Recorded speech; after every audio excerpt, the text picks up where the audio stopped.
well, but he's just not a teacher. Black people now want to be taught. They don't want to be just spoken to. They want to learn something now. They want to clear the smoke. So what is his purpose? You have to ask him that. You can't ask me what his minister of fire concept is. You have to go to him and ask him that.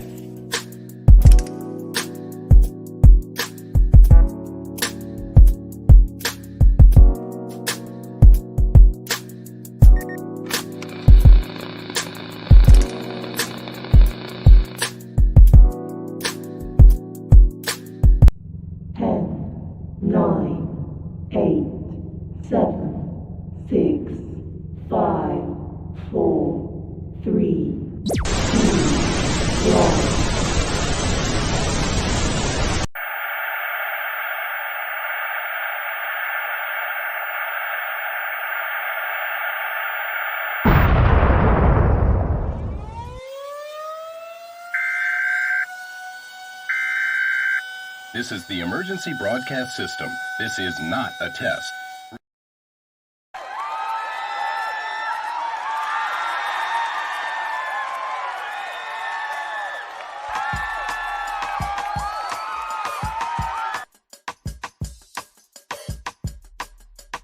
What's up? Listen, we back. Another day. Today is what's today? Let's see what today is. October 9th. I have to ask that question because I don't feel the days. I know. I'm guilty of that. I do not keep up with the days of the week. But however, we in the building. It's Wednesday. It's your boy Mr. Information. Get out your pens and your pads. Let's learn some information. Y'all know how we do it. Hop over to the comments. We're gonna read off our as Brother Crown would say, the first responders. But today, however, I do have a guest. And I want to bring my guest on stage. You're going to be seeing this brother tackle a lot of information with me going forward, so get used to his face. Go follow his YouTube. We're going to get his YouTube popping because I believe in this right here. I believe that everybody has a portion of understanding. In the MOI Science Temple, we learned that everybody, Allah, gives everybody their own portion of understanding, which is suitable unto that individual, meaning the measures that you hear me giving you is my portion of understanding, okay? The measures you hear anybody giving is their portion of understanding. This is just conversation, and I ask you guys to take notes. I encourage you all to take notes. Don't take my word for it. Don't take his word for it. This is just information. So please, as we talk to you guys this afternoon, take your own notes and do your due diligence. Without further ado, I want to welcome the good brother, the High Priest. Peace. Peace and light, brother. How you feeling? Hey, we moving forward in a direction that's going to get us closer and closer to enlightenment. So at the end of the day, man, it's all about bringing this information. How are you? No doubt, all is well. Tell the people where they can find you over on your YouTube, brother. Man, you can catch me at Self-Masterpreneur. I'm gonna have to spell that out for y'all because it's just one of those one word suspects. So self, SELF, master, MASTER, preneur, PRENEUR.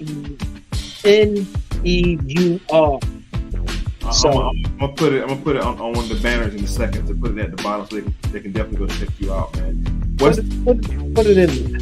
What's the idea behind that? Well, it's basically, it boils down to understanding the spiritual contract that we signed up for before we came back to this plane of existence. And what has happened is that people have fell out of knowing more about themselves and got into a doctrine that does not tell them anything about who they are. So this is self-discovery on a different level of understanding of numerology. Knowledge of self. Because numbers, what they say, men lie, women lie, but numbers don't. So listen, I'm personally endorsing this, brother. Hold on, I'm trying to get his page pulled up. Do some justice here. I endorse this, brother. Definitely want y'all to go check him out over on YouTube and tell the good people, like, what is your specialty, your school of thought? So my specialty is just like you would need a lawyer to go over that contract that you may not understand. I'm your spiritual lawyer. I go over your spiritual contract based off of the energy in your name. So whatever's going on with you, I can guarantee I can find it in your name, because your name tells you so much about who you are, how you came here, how you became to be who you are, the people, the parents you chose, the way you take lead, follow relationships, finances, you name it. All of that is in your name. Just like you're going through problems in life, your name will give you the solution. That's the breakdown. Something about that name, all in the name. So definitely go check them out. He over there. This is YouTube. You're gonna see a lot of great things coming off his YouTube going forward. So definitely, when you go to the YouTube, definitely hit that subscribe button, click that bell for notifications. Because the measure he deal with, I'm not gonna hold y'all. I'm not in the depth of that chamber. Let's put it like that. This brother is at depth of that particular chamber. I'm not even a novice. I'm not even a what do you call them? Well, initiate. well. I'm not even an initiate.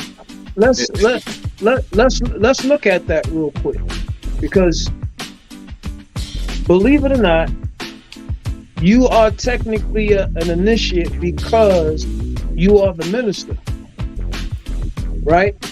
Okay. If you could pull up for me, 2 Corinthians 6:3. Pull that up, because I know it's gonna coincide with the topic of today. You said 2 Corinthians. 2 Corinthians 6:3. I hope I got it right. I hope I say that wrong. Let me see. I'm gonna pull it up over here. I'm gonna tell you what I'm gonna do. How we do it here. I'm just gonna pull up 2 Corinthians chapter 6 so we can get some context before we go into verse 3.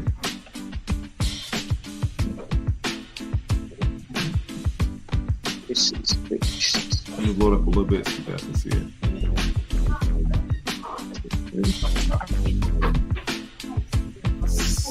So this is 6 right here. This is 6, and there's 3 right there. Is that correct? No. It's backwards. It's 3-6. Okay. All good. 3-6. Just to make sure. Okay, here we go. Yeah. What you got? Let me see. 2 Corinthians chapter 3. Chapter 3, 6. Verse 6. Okay, there we go. All right now. Verse 3. I'm sorry, chapter 3, verse 6.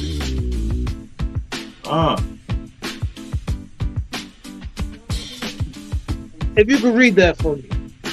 It says, he has made us competent as ministers of the new covenant, not of the latter, but of the Spirit. For the letter kills, but the Spirit gives. So, in order to be a minister, you can't go by the letters in your name. You have to go by the Spirit, because if you go by the letter, it kills. Letters kill, but the Spirit gives it life. So it's telling you, please don't go by what the word says, go by what the Spirit of it says. And if you don't know the Spirit of the letters in your name, you won't understand your spiritual contract. So, okay. You're saying understand the letters in your name, or the meaning, because the letters don't matter, according to this. Is it the word itself? Yeah. Okay. It's the Spirit that the letter possesses. So for an example, Just like you're a human being, we're human beings. But there's something that keeps this human vessel going, which is the spirit.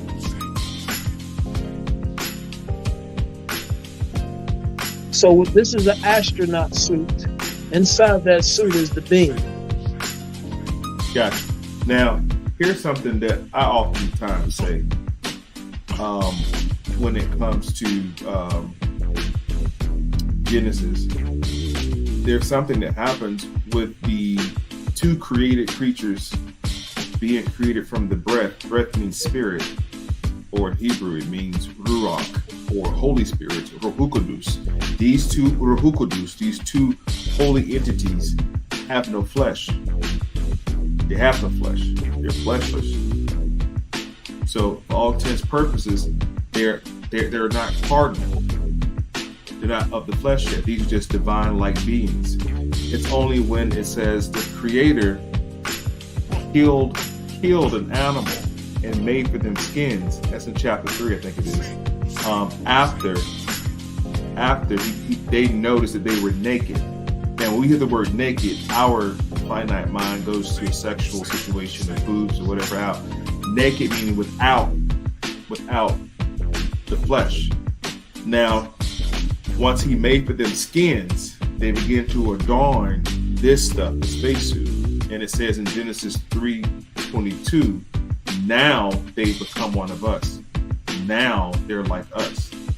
And I always ask Christians, what just happened in this passage between these 4 or 5 verses? Like, what have they now become? And what were they prior? And that's why I point that out in 3:5, where it says, now they become like us. What were they before? They were light beings. They were created unlikened to Adam Kadmon in Genesis 1:27, which is the primordial man, Adam Allah. That's the spirit man that was made in the heavens. And then he came down and made another being, another type of being, which Adam Kadmon came down and put himself on the planet Earth, if you follow the story. So just to your point of light being, the light being the word, you are the word. In the beginning was the word, and the word was with God, and the word was God. That's it. That's it.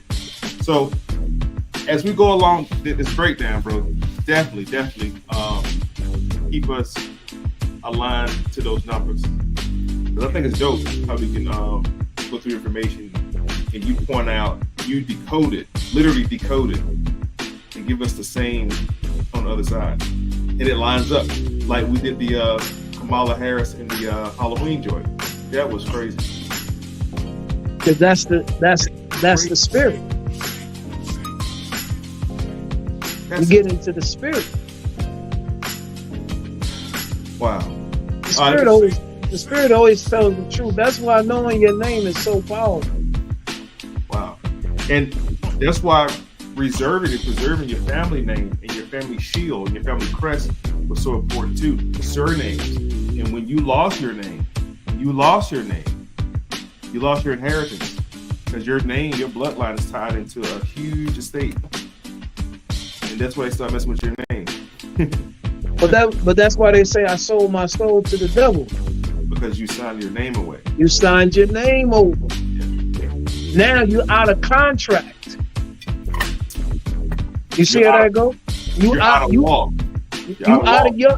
of your contract when you signed your name over. Now you sold your soul. You're out of law. And it takes another level. The way they do most people unknowingly is they take your soul of your foot and put it on paper in your baby and steal your soul that way. You first come into this realm. They put the baby's soul. They're taking your birthright. All right. Baby girl over here, peace and love. Master disciples, master students, everybody, get your pen and pad out. Samsung 40. Oh yeah, we just get started. We were just shooting the shit back and forth. But we haven't even got to the lesson yet. But everything we just said is so imperative to the lesson that it's mind-boggling. Peace and love, family. What we got in the building? Scrooge Greedy. What's What's going on? My man D Nice. D Nice, I got your email, D Nice. I got your email, brother. I got you coming for sure. William. Scrooge McGreedy became the new YouTube member. Be sure to understand that you can become a member over on the Scrum TV platform. My membership ain't up yet. Okay, I ain't got membership yet on my shit. I'm not as fancy as Brother Crom. I'm not as qualified. I'm not a YouTube vet yet. But definitely slide over to the Cash App if you want to donate for some love throughout the show. Definitely appreciate that. What's going on, Sister Peace? Peace and love. Man, y'all in the building, man. For what time is it? To be 2:20 on a Wednesday. I love it. Phoenix Rising, Rising Phoenix. What's up? Peace and love. Critical Thinker. Peace and love. We got Jerome Short. Peace and love. Ashe. On the 7th, Islam Al Moors. What's going on? Glad to be here. Listen, I'm glad you're here. I'm so glad you're here. Will of the Moon, peace and love. Bruce Lee, peace. True King in the building. I'm seeing a lot of familiar. Oh, there she go. I was just about to talk about you too. Clean the Force. I was just about to talk about this. I don't see her in here. I was just about to say something about you, and I seen you in the comments. Peace and love. She's in the building. Now we can get started. I've seen the master students and the disciples in the building. They're here. So what I'm gonna deal with, bro, is it's a lecture about number 4. I've done this lecture a couple different times, a couple different ways. As I said to you yesterday, I really feel like a need to reiterate certain information throughout people so they can understand the totality, the weight of this thing called Christianity, Christendom, not trying to convert nobody's belief. M.O.I, just turn the music down a notch. Okay. You know what? I can't even hear the music. Oh, you can't. That joint pumping. Oh, there you go. All right, there we go. My bad, fam. I can't even hear. Hold on. Give me one. Let me fix this. Get my audio together first. Yeah, you loud and clear. The music was just drowning you out a little bit. Damn, I can't even hear it, bro. All right. So, at any rate, I'm feeling this need to just reiterate a lot of information. And this is a lecture that I've done many times before in the past. But I definitely feel like that it could be reiterated from the historical perspective. So location-wise in this conversation, location-wise and time and dates, they're going to be important because we're going to deal with time and space. Time and space is going to be really important. We're going to be in Istanbul, Turkey, Northern Africa. The little area you see circled right there. Just to use some content. This is Northern Africa. This is also called the Asia Minor. So in conversation, while we're talking today, if you see the word Asia Minor, if you see Byzantine, if you see Constantinople, what else? Nicaean. All these words will revert to this particular area right here. As you can see, this is Northern Africa. Africa is right there at the bottom. What we call the Middle East is right below it, which is still Africa. As you see, it's attached. It's attached to Africa, right? Now, at the bottom of Africa, there's a country called Madagascar. It's not nowhere attached to Africa, but Madagascar is part of Africa. Just to give you some context. Now, one more time, Madagascar is not attached nowhere to Africa, but Madagascar is still Africa. This is attached to Africa. So, I mean, In fact, this is referred to as I said, Asia Minor, and this up here is Asia Major. That's all Asia, all of it, the whole landmass. And as we look up here and we see like Finland, all this right here, what we call Europe, right here, Europe is a peninsula. A peninsula is any land that sticks up from a larger body of land and surrounded by water. It makes it a peninsula. This is a peninsula. This is not even a continent. This is a part of this continent. It's called Eurasia or Europa. Just to put it in context, because we're going to start seeing a lot of words as we're reading, like Byzantine, a lot of empires, information with the, you're going to see something say Greek Orthodox Church. We're going to talk about what the word Orthodox means. Yeah. So as we're talking today, I'll refer back to this map, so we'll know the space. Now the time frame is 325 AD. 325 AD was the first Council of Nicaea. This is one of the council meetings I think that everybody is more familiar with. This council meeting is talked about a lot in the conscious community and other locations. But let's talk about the who and the whys. Like why is this happening? Like what's so important that this council meeting is happening right now? What's happening inside of the Roman Empire? And talk about who's in charge of these empires at this particular time. And that same area on the map you see right here, let's go over here. Much of what was called the Punic Wars. The Punic Wars, and we'll talk about the Crusades. The Crusades. These people up here were pushing these people right here back down to this area right here. This area right here is where the Moors, and they came into what's called the Iberian Peninsula, and they occupied this part called Spain right here. And you'd be surprised, bro, at how many people don't really know maps. How many people really don't know location. So this is why I'm sharing this right here. Mm-hmm. Let's go to man, so much. Let's go here. Let's start with the Council of Lucida. Are you familiar with any of the council meetings, brother? Any information dealing with this topic as it refers to as it relates to the geometry I'm talking about?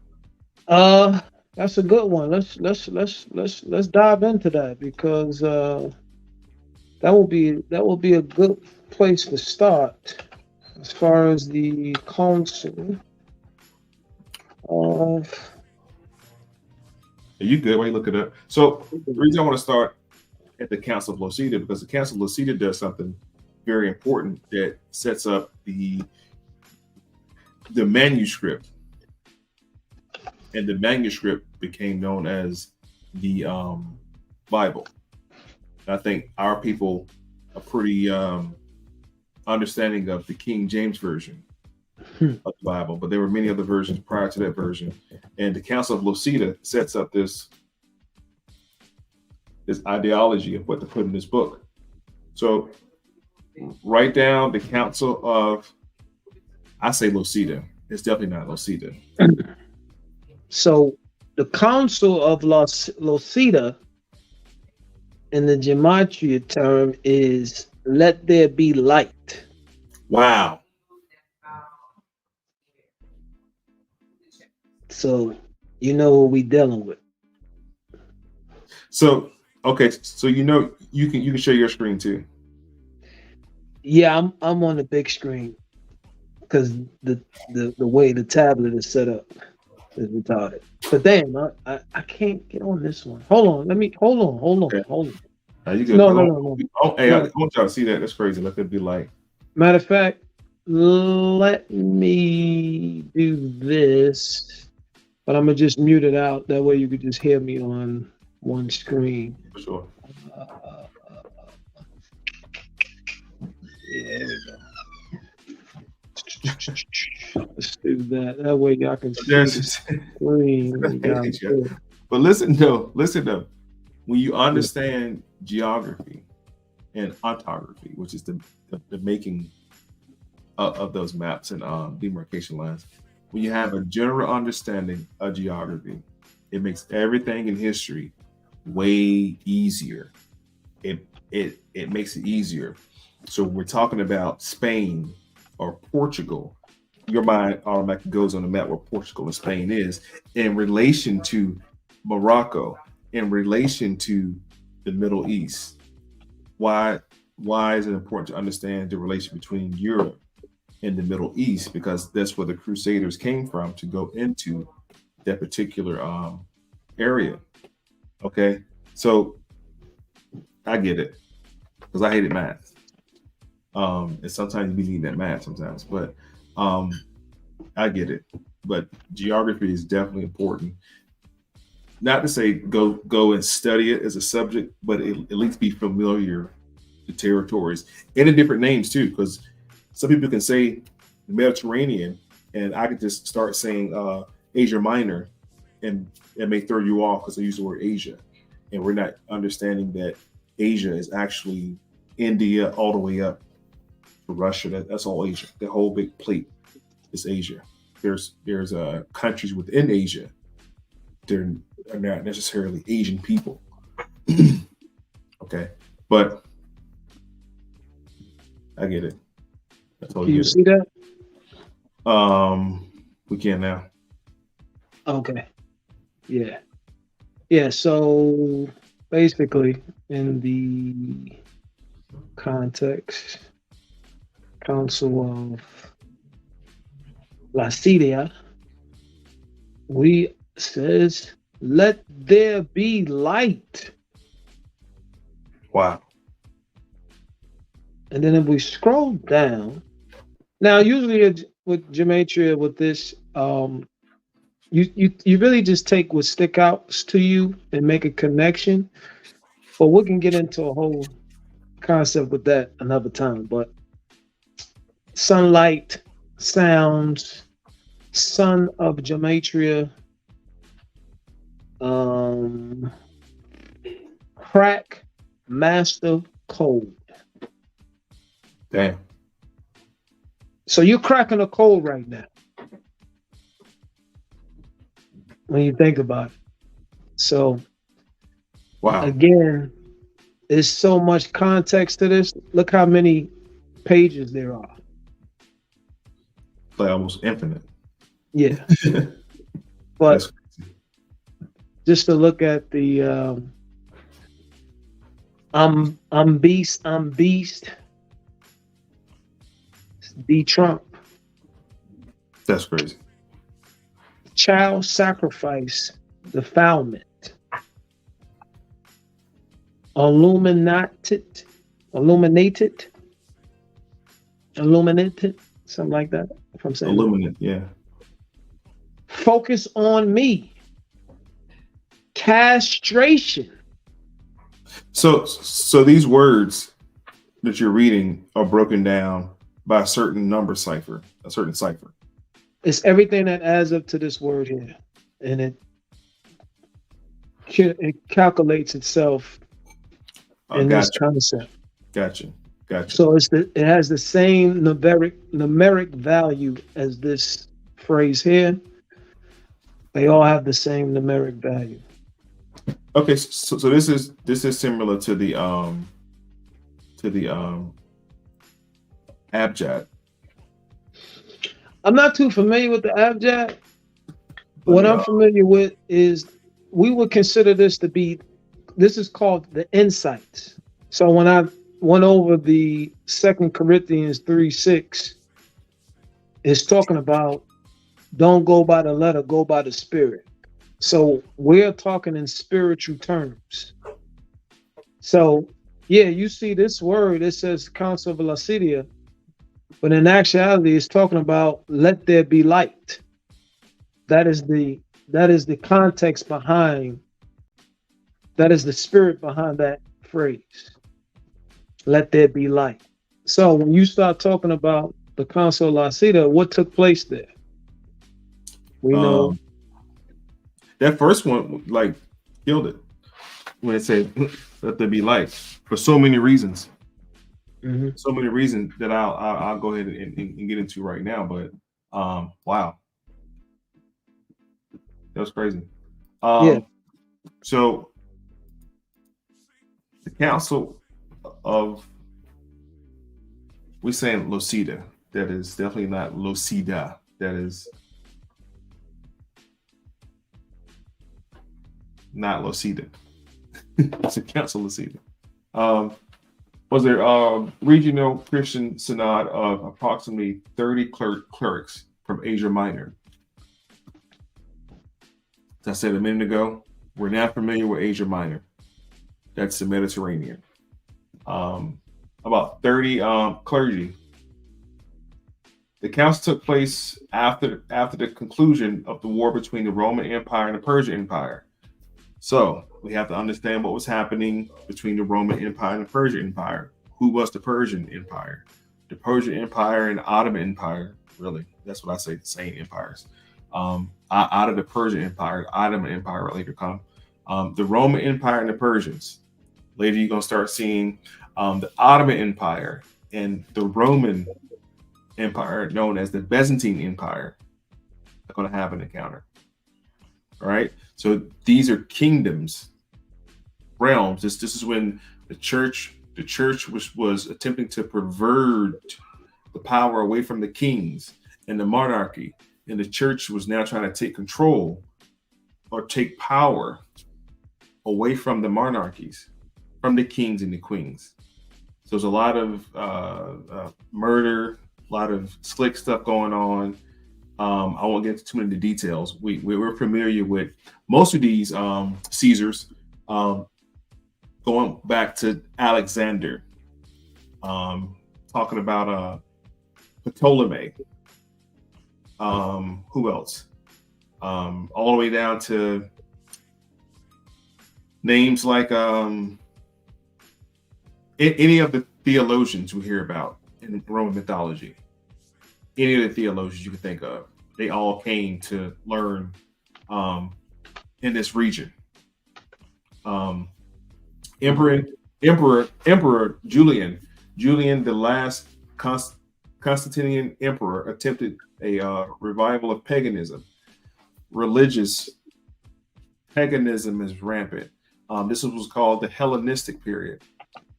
And we're going to start seeing this conversation come up in these council meetings, such as something known as Monophysites.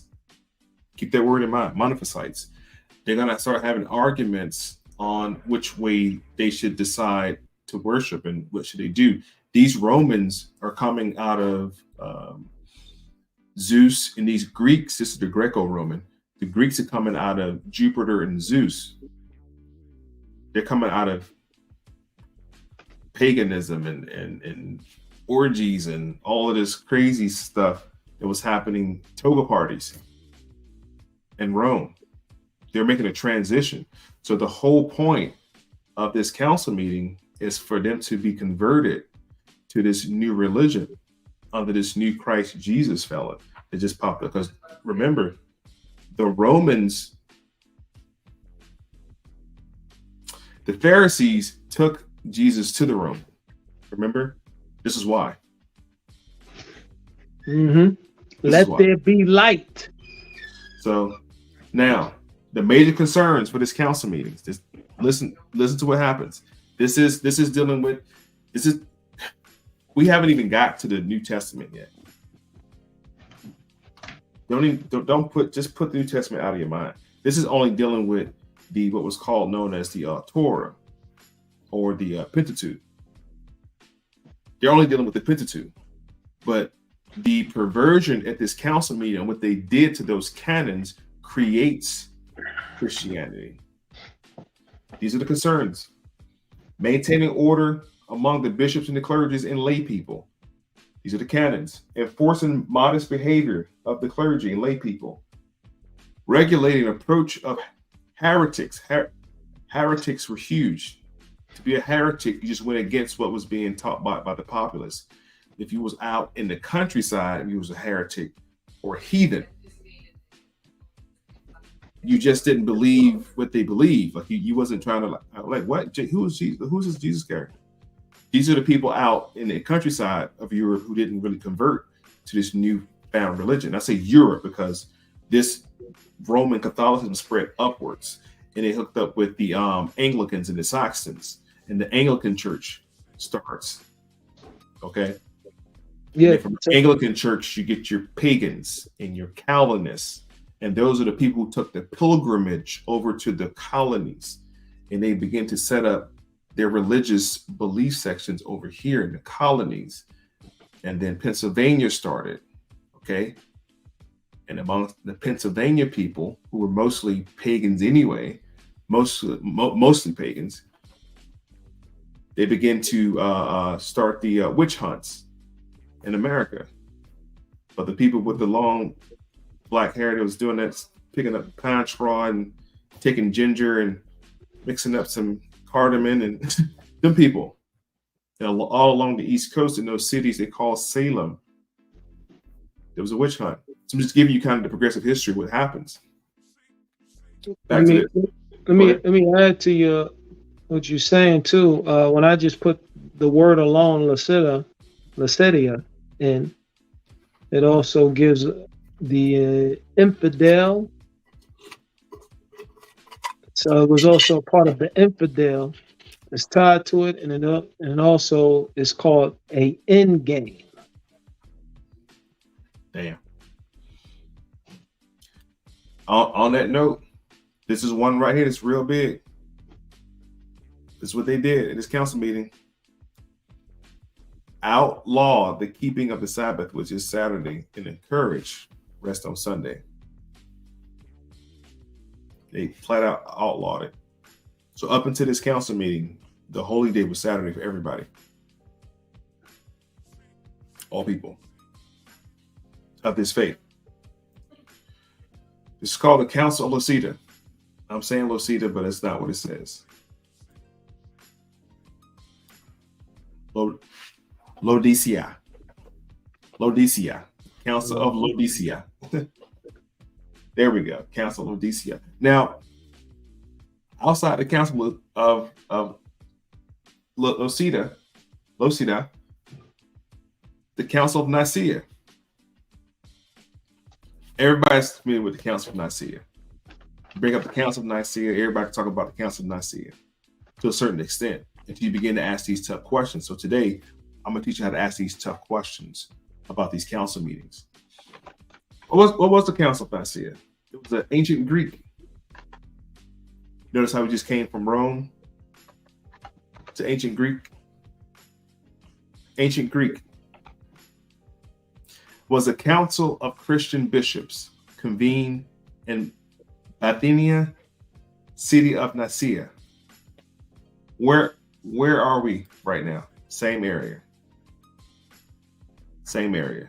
Don't take your mind from this area right here.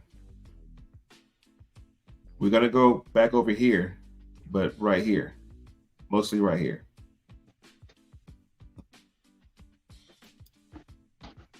By the Roman Empire, the Council of Nicaea met from May to the end of July in 325. So put Council of Nicaea 325 AD. This is going to be very important to learn these dates. Council of Nicaea 325 AD. Because as we go to the next two council meetings, we're going to understand these council meetings in progressive order and what caused the other one to happen. What caused the other one to happen. And what were they trying to accomplish in these council meetings? To add to that, Council of Nicaea comes to Antichrist. Oh, hold up. That's crazy. Scroll back up to the top. Antichrist. Council of God. Boy, that's crazy. Antichrist. But if you scroll down, it says another false flag.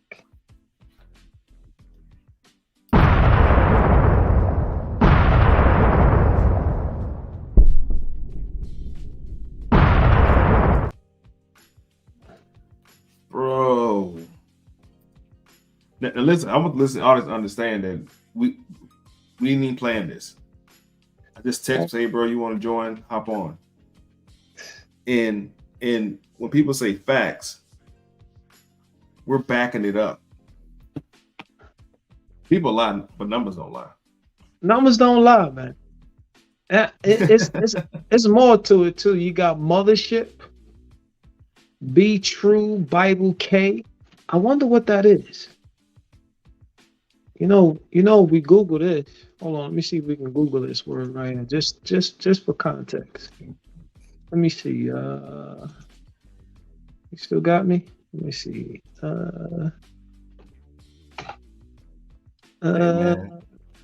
Is it? Can't Oh, make you this can't. up, man. You can't see me, right?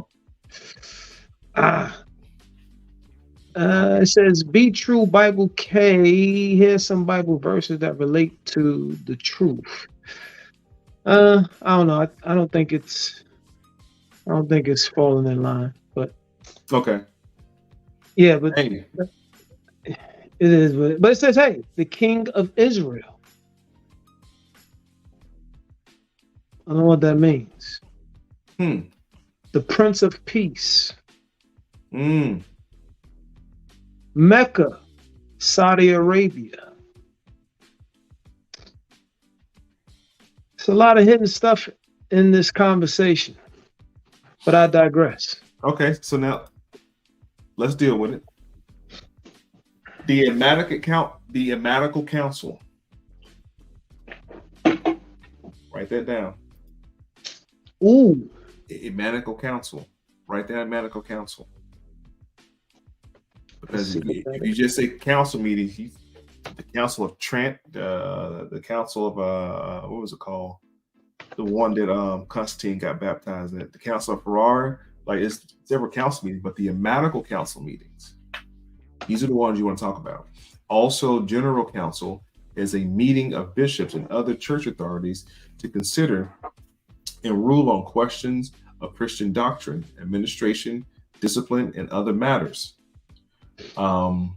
In which those entitled to vote are convoked from the whole world to secure against the vote. That's all this is. This is a council meeting to vote. It's like Congress. Yeah, that one is equivalent to the Roman Catholic Church. Makes sense. It was first of many efforts to attain consensus. That becomes important too. Consensus. And although this is in 325 AD, and you're seeing words like Christian and Christendom, please keep that in mind, because I'm going to show you. I'm going to go way back and show you who they're talking about in this council meeting. I don't want to show you what he's talking about right in this council meeting. The geometrium just pointed out great information about who I'm going to show you who it is, not who they're painting it to be, but who it really is in history. But listen to what they're trying to do these council meetings. I'm going to do my best to express to you exactly what's happening in these council meetings. It's very important you understand what is happening and why it's happening. Wait, before you do that, does this have to do with anything Pope Franciscus? Pope Francis. Well, it says it's equivalent to Pope Franciscus. I don't know what that is. Yeah. Thank you for bringing him up too. We're going to deal with him too. I'm telling everything you're saying, you're bringing up. It's aligning. What did you put in for that one? The same thing. It's all tied to the same council of Mystical Council. Yeah, Mystical Council. This Ematical Council was the first of many efforts in attaining consensus in the church through assembling representing all of Christendom. Remember, Christendom is the conquesting. That's how they conquest. Remember the sword through the crown and hoc sentinel vents in the sign we should conquer. This is the conquering mechanism. This is not necessarily the church. Well, it is a church, but it's not necessarily the belief how we black people think this is. This is something different. This is the machine they use to convert masses of people throughout the world. This is the perverted version of it. To add to that, it also says break the Abraham agreements. And that's exactly what it's doing. And that give context to the brothers from the Hebrew Israelite community. You're telling you like that ain't it, right? Now they're reading out of the Bible. They're reading out of the Bible, which blows me. Like, why don't they have a Torah in their hand if they're following the laws of Moses? Which that's mind-boggling as well. Or why don't they have the right book? I don't know. Anyway, so Hasisius of Cordoba also looks like Osiris, don't it? And I'm going to tell you why it looks like Osiris in a second. Was the bishop of Cordoba and an important, prominent advocate for harmonious Christianity and the Arian controversy that divided the early Christians. Now, Arian or Arius is called Arianism. Nothing to do with the white skinheads, racist people. Nothing to do with that. Arius was a Coptic Egyptian. He was a bishop. And when I'm telling you this, imagine people of color from Egypt, Coptic Egyptians. That's who Arius was. Arius was against what they were trying to do in this council meeting. Here's what they tried to do in this council meeting. The goal. Its main accomplishments were settlement of the Christology issue of the divine nature of God the Son and his relationship to God the Father, the construction of the first part of the Nicene Creed, mandating uniform observation, day of Easter, the proclamation of the canon law. So that canon law, we just learned about the canon law, which was revised at the Council of Placidea, was combined with this Nicene Creed. This is also known as the Homogeneous Creed. This is God the Father, God the Son, God the Holy. It's coming into an agreement that that's going to be the new phrase. The Nicene Creed, also called the Creed of Constantinople, is a defining statement of belief of the Nicene Christians. And in those Christians, domination that adhere to it, the original Nicene Creed was first adopted at the first council meeting in 325, according to the popular view. This is the Nicene Creed. It establishes the date of Easter and also brings into focus that God the Son is one with the God the Father. They are of the same divine essence and creed. Now, I want everybody, I'm going to write it on my paper too. A piece of paper. On one side, write God the Father, as this says up here. D. Yes. Want to get Jalen? Yes, it's not. Yeah, it's okay. The bus just not coming.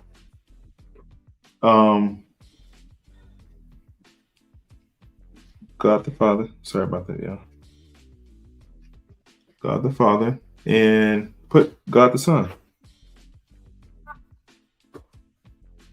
So on one piece of paper, put on one side of paper, put God the Father and put God the Son. Now let's talk about the attributes of God the Father. Under the God the Father side, an attribute. I want you to write a name. Write Osiris. Osiris.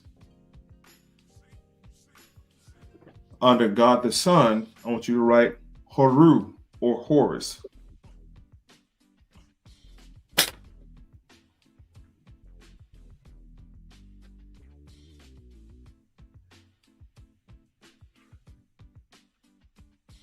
God the Father, God the Son, Osiris, and write Horus. This is what they're trying to figure out. They're trying to figure out how to put those two divine natures together, and for those these two divine attributes to be understood as being both one of one and one of none.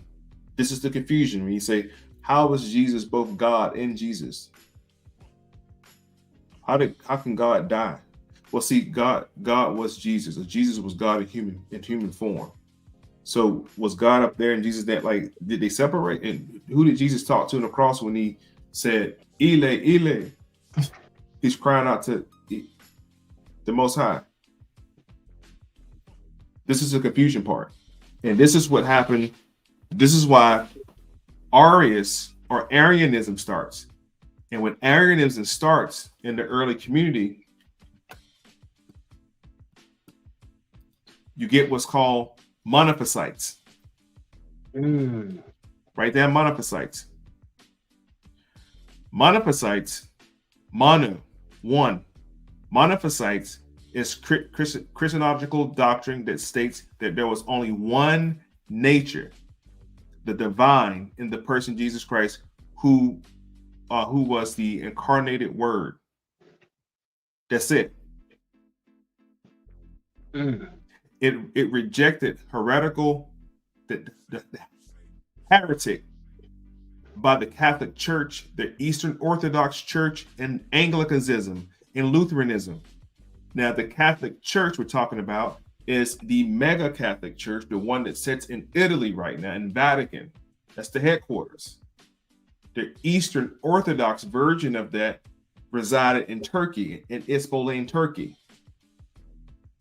The Anglicanism sets up in Europe.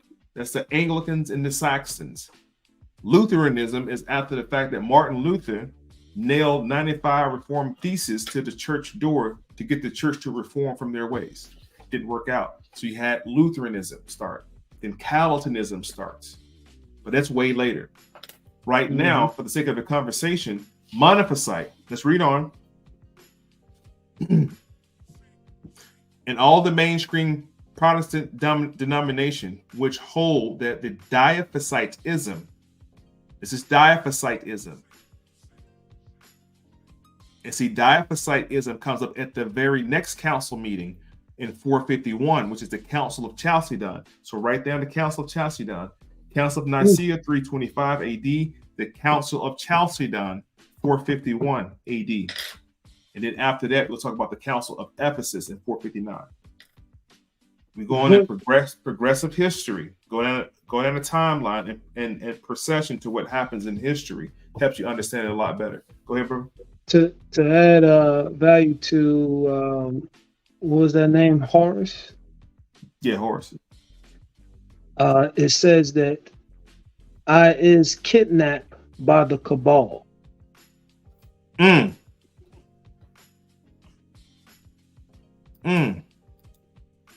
So he was trying to let you know what was being conspired. Somebody is about to be a kidnap and telling you who kidnapped. Oh yeah, I'm about to show you about getting kidnapped. Damn, it's crazy. Listen. Let's keep tying it together, okay? Because I'm about to now go into who got kidnapped. Damn. That's why I had you to write down Osiris and Horus, God the Father and God the Son. Because Osiris of Cordoba. Now you're looking at a picture to your right, and you're thinking that that's Jesus. But remember the whole Jesus, because I broke down the geometric part of Jesus equaling to 888. That's not the person you think it is. That person you see on top of that screen. Damn, I didn't want to go here yet, but you have to go here anyway. Where is it at? That's who you see right there. That's who that is. I'm gonna go back to it. That person right there. We'll come back to that in a second. This person right here. Same thing. The worshipers of Serapis here are called what? What do they call? Christians. And those who are devotees to what? Serapis. God Serapis. Call themselves bishops of Christ. Now, this is before. Watch how I blow your mind. you see the word Christ and you see the word Christian, you will be compelled to think that we're talking about him. What we're talking about in this passage, ladies and gentlemen, is before that person was even born. This is BC era.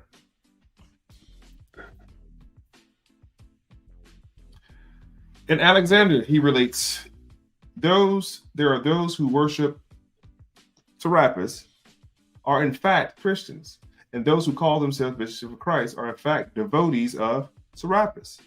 There's in the Four Tyrants, volume 8, chapter 1. Go check the receipt. Well, let's find out who this Serapis is, because now I'm curious.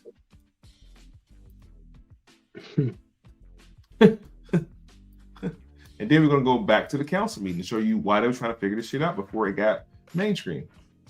They couldn't sell you this version.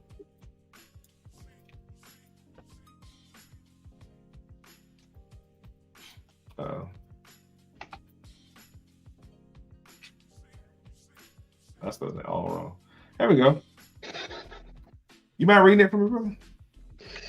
As he was linked with the afterlife and transformation, Serapis became known as a redeemer, God and Savior who granted believers eternal life. Should I stop there? Oh, keep going, please. Correspondence during the reign of Hadrian seems to conflate references to Serapis with those of the new Messiah, Jesus Christ. Okay, all right. That's far enough. Now, let's go back to this council meeting.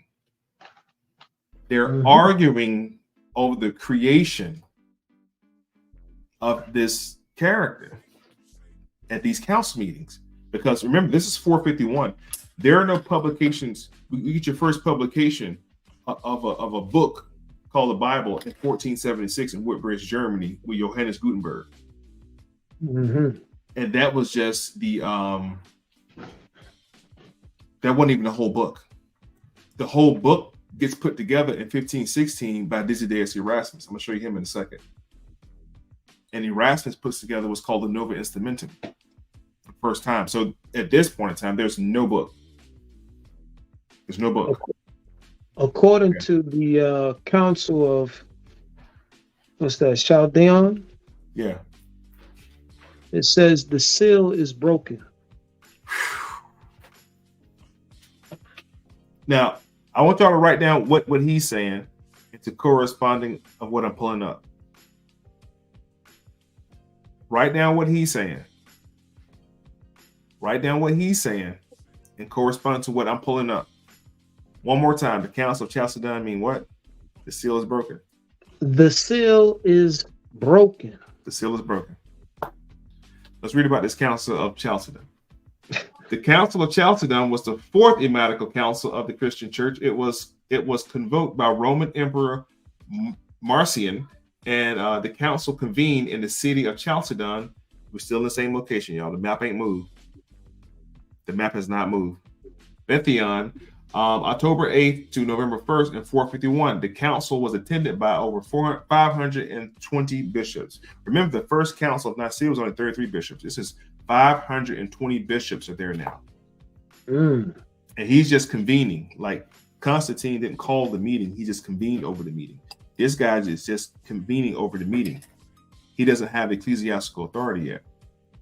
Ecclesiastical authority is from the Pappus, the Pope. Right now, this is the acting Caesar. The title Pope has not been bestowed upon the Caesar yet. That happens also. That's how the Pope now is like, he's the HNIC of Christianity.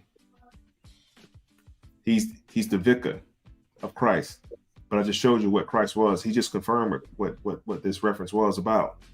The seal is broken, the Antichrist. All right.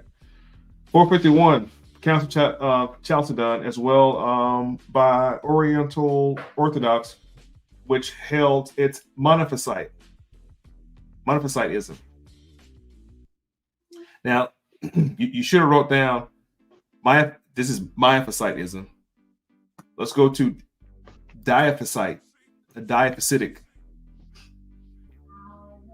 Diaphysitism is the Christological position that Jesus Christ is one of Jesus is one person of one substance in one hypothesis and with two distinct inseparable natures, divine and human. So this is diaphysitic.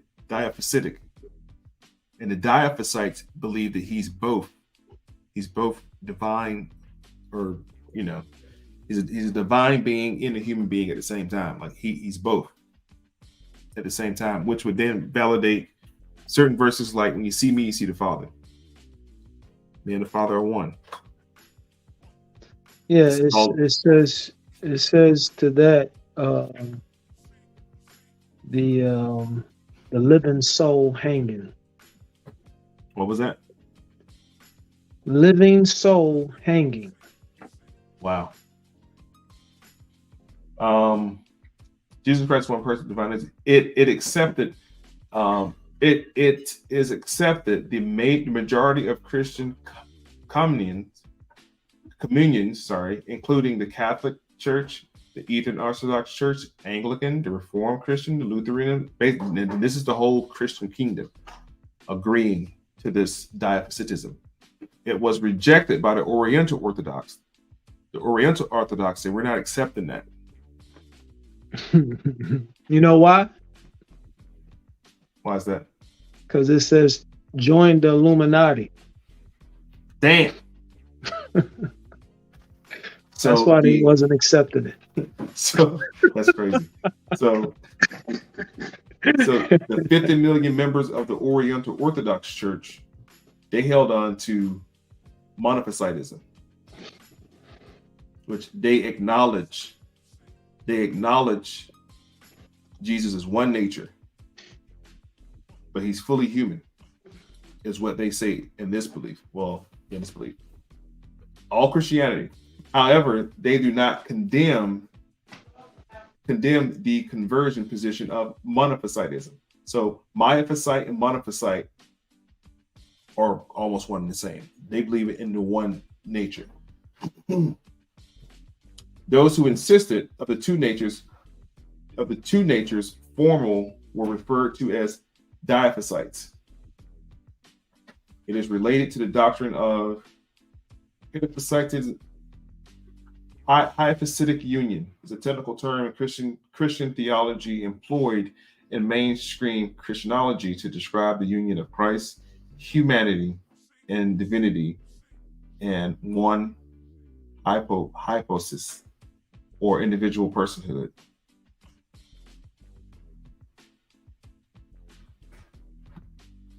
So we got down Miaphysite, monophysite, and diaphysite.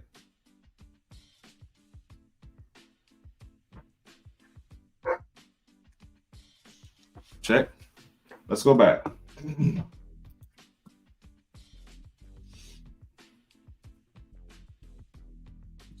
Council of Chalcedon. The Council of Chalcedon was the fourth Ecumenical Council meeting. They had two Nicene meetings, by the way. Council of Nicaea 1, Council of Nicaea 2.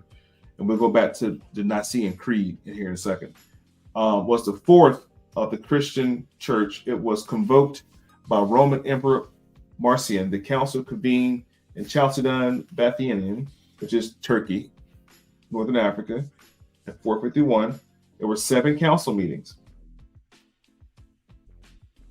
7 council meetings.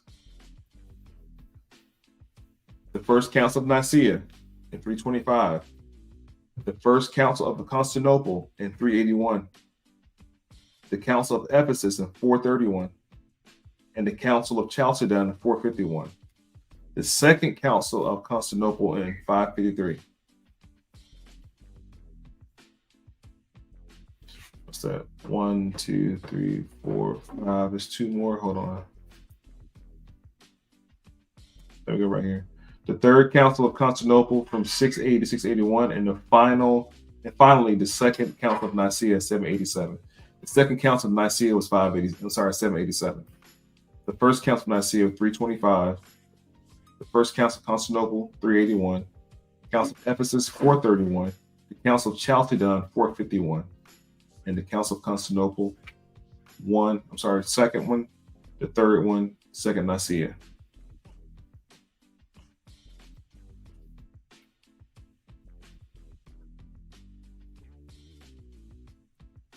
Give you a second to write all those down. And then we're gonna go back to the Council of Chalcedon.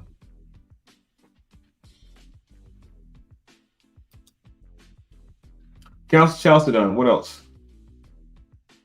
The principal purpose of the council was to reassert the teachings of the Emmetical Council of Ephesus.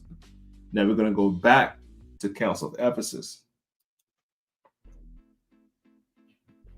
The Council of Ephesus was a council meeting of Christian bishops in Ephesus, still the same spot on map at. We're still right here. We ain't went nowhere. Same spot. What was that? Okay.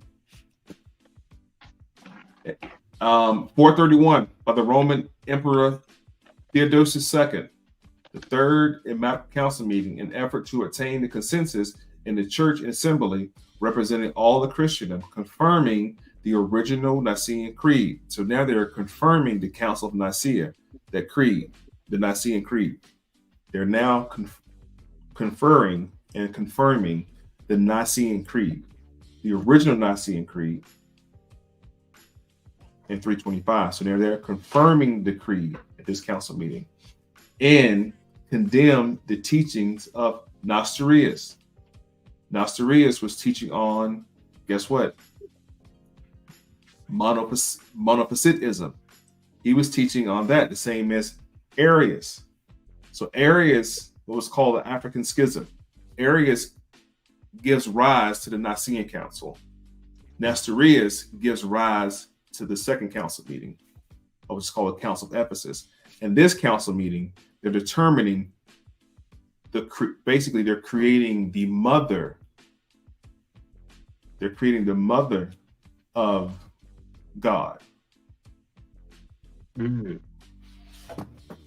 The original Nicene Creed and condemned the teachings of Nestorian patriots of Constantinople who held that the Virgin Mary may be called the Cryotokos, Christ bearer, but not Theotokos. So Nestorian was teaching you can call her the mother of Christ, but not the mother of God. You can't call her the mother. God ain't got no mama. Y'all going too far. This was the argument at this council meeting. Mm-hmm. So at the Council of Ephesus, Mary became what's known as a Theotokos, God bearer. It met from July 22nd to July 31st in 431 AD at the Church of Mary in Ephesus and Anatolia. She became the Theotokos. Now, go back to your same part of the paper where you wrote Osiris and where you wrote Horus. And in between those, you're gonna write you got right God the Mother. And under that, write Isis. Just to add to that, they're saying that at the Council of Ephesus, am I saying that right? Oh, so what's your question? No, they're saying that the Council of Ephesus is the Dragon Society. Yeah, Dracos. Definitely. That's crazy. Can't make this up. Hold on, here's a question. Now another question. So during the Second Council meeting of Nicaea, 787, right? Is it them preparing their creed to fight against the Moors since the Moors are already in power? That's a great question. Let's circle back to that question when we get to that part. That's a great question, though. That's a great question. Let me get back with you. Let me put a star in that question. I just put a star in your comments. So I can come back to it. Okay. So, Council of Ephesus, these are just the bullet points you can make. Council of Ephesus, they now declare Mary as the Theotokos, but Nestorius and his crew, his people said, nah, we're not going with that. You can make her the Christotokos, the mother of Jesus. She can be Jesus' mama, but she can't be God mama. Ain't no way. But the Catholic Church proceeded on with Mary being the Theotokos at the Council of Ephesus. Nestorius, the doctrine of Nestorianism was emphasized, and distinction between Christ's human and divine nature, and argued that Mary should be called the Cryotokos, but not the Theotokos, had brought him into conflict with other church leaders, most notably Cyril, the Patriarch of Alexander. So Nestorius is now beefing with this guy right here. Nestorius himself had requested that the emperor to convene the council meeting, hoping that it would prove his orthodoxy. The council, in fact, condemned his teaching as heresy. The council declared Mary as the Theotokos, the mother of God. Nestorius' dispute with Cyril led the letter to seek validation from Pope Celestine I, who offered his support for Cyril to request Nestorius recant his position or face excommunication. Excommunication was real big back then. You got excommunicated from the church, they just shunned you like a leopard dog if you got excommunicated. A gentleman we're going to talk about in a second, Desiderius Erasmus, got excommunicated from the church. He was a ex-priest turned playwright, and he was doing some ditty stuff inside the church, so they got rid of him. But he wrote the New Testament. So hold on, let's keep going. Nestorius pleaded with the Eastern Roman Emperor Theodosius. So there's two different rulers, as you guys can see, to call a council meeting which all grievances could be aired, hoping that would be vindicated by serious condemned. Approximately 250 bishops were presented the proceedings.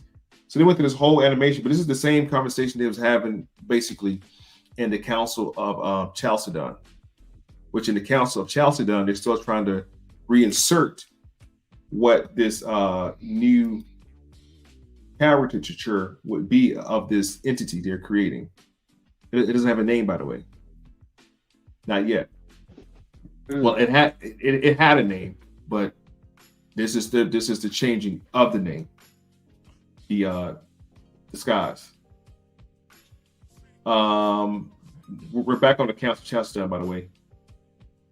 While this judge marked significant turning point in Christology debates, it also generated heated disagreements between the Council of Orthodox Church, who did not agree with such conduct of proceedings. This disagreement would later form a separation of Orthodox Church and the rest of Christianity. And then Martin Luther would go on to nail his 95 Reformed Theses to the church door, asking the church to recant and turn from his ways. And the Catholic Church said, "To hell with all y'all," and kept going.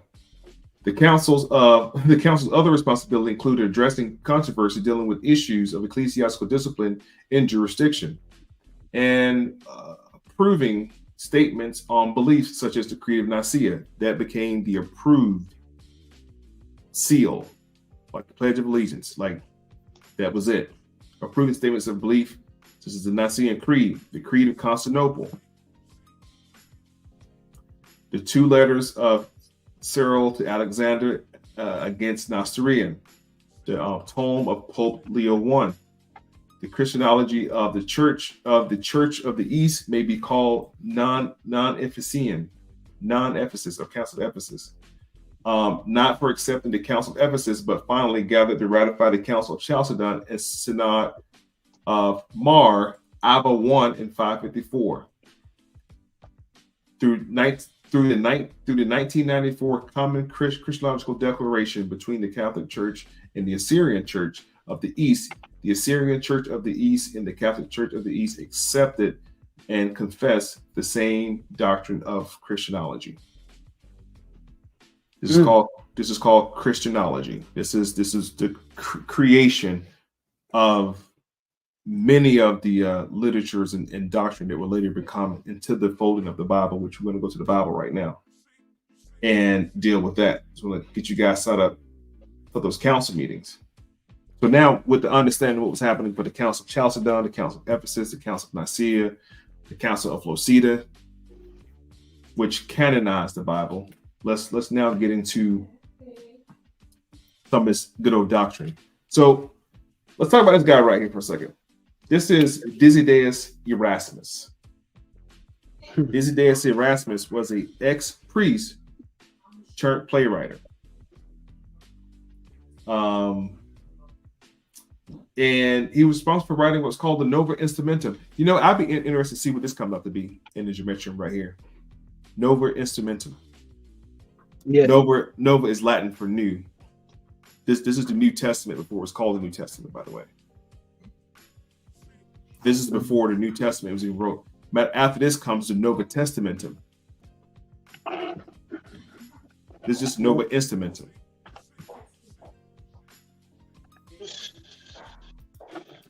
That's his Barry. name. No, Barry. Keep the books. He said he thought it all away. Keep the books. Keep the books, bro. I'll show you how to use them and condemn the Europeans. Don't throw the book away. That's our book, and that's our story. Give the religion back to them. I'm showing you they created their religion from scratch, like literally from scratch. They had to have meetings to figure out what to put in the book and what to say and how to act and what to do. Like they're creating. So yeah, give that back, but keep the book, brother. That's ours. Go ahead. I'm sorry. Continue.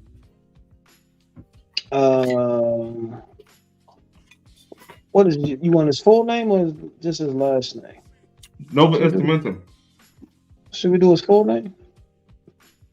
Desiderius Erasmus? No, the up here. Oh, that. Oh, yeah, let's do that. Oh. Nova Instrumentum. Sorry about that. For the confusion. Nova Instrumentum, Nova Testamentum was a series of bilingual Latin Greek New Testaments with the sustainable scholarly annotations and the first printed New Testament of the Greek to be published. They were prepared by Desiderius Erasmus in 1416 through 1436 and constellation with leading scholars and printed by Johann Furban of Basel. Johann Furban, which is funny because, watch this. Now I go back to that. I want to keep skipping around. So pretty much, this is the New Testament being wrote by this guy right here. An estimation of 300,000 copies were printed in Erasmus' lifetime. There were the basis for the majority of the Textus Receptus, refers to the succession of printed Greek New Testament texts starting with Erasmus, Nova Instrumentum in 1516. 1519, the Nova Testament dropped 1519. Including Martin Luther, William Tyndale, and King James Version. This gives the books right here. So now we're at 1466 on our timeline. We don't jump a couple hundred years. So go ahead. Yeah. So it says the dream machine within the pyramids. The dream machine within the pyramids. The dream machine within the pyramids. I heard that. So you would have to Google that to get a explanation. I've never even heard of that. What was it? The dream machine? Dream machine within the pyramids. Oh, this is your pineal gland. Huh? It's your pineal gland. It's your pineal. It's the pyramid right here. Look. Okay. It's the pyramid right here. It said between the pyramid. Within the pyramid. Within the pyramid. Yeah, that's the pineal gland. within pyramid.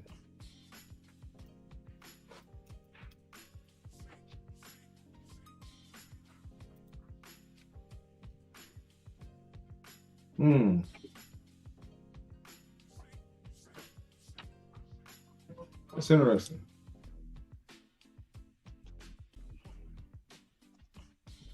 Let me see. That's interesting. I'm gonna say it's right here.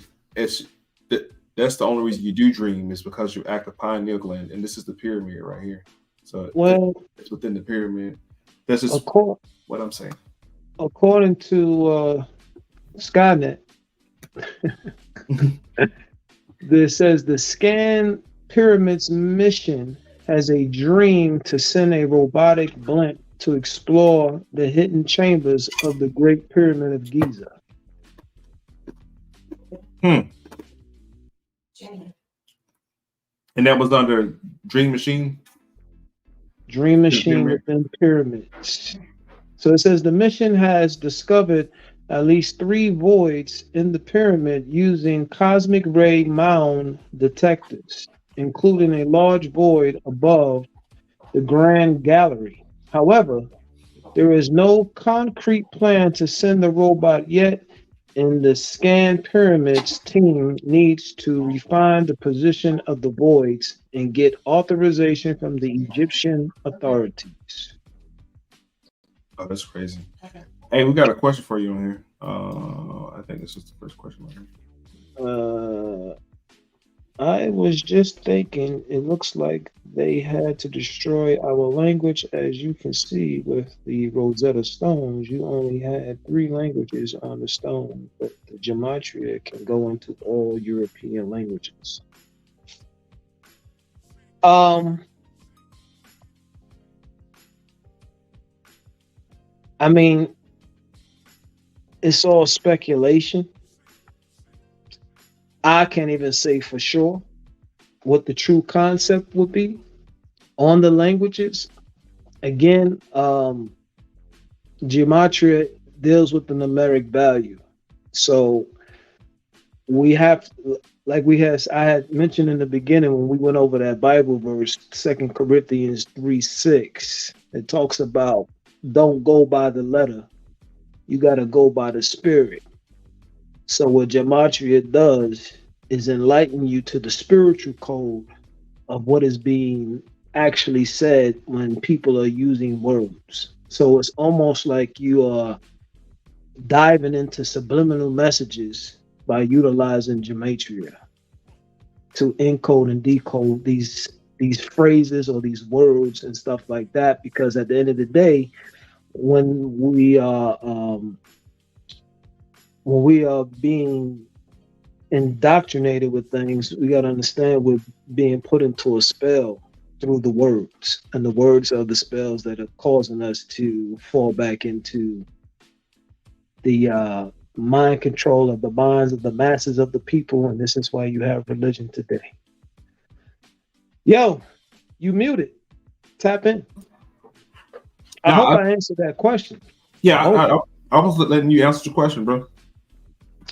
Oh yeah. Yeah, but that's pretty much what it is. This is why this information is hidden knowledge. This is what the minister is pretty much putting out there. But now we just get to go a little bit more deeper, because now we get to encode and decode these things.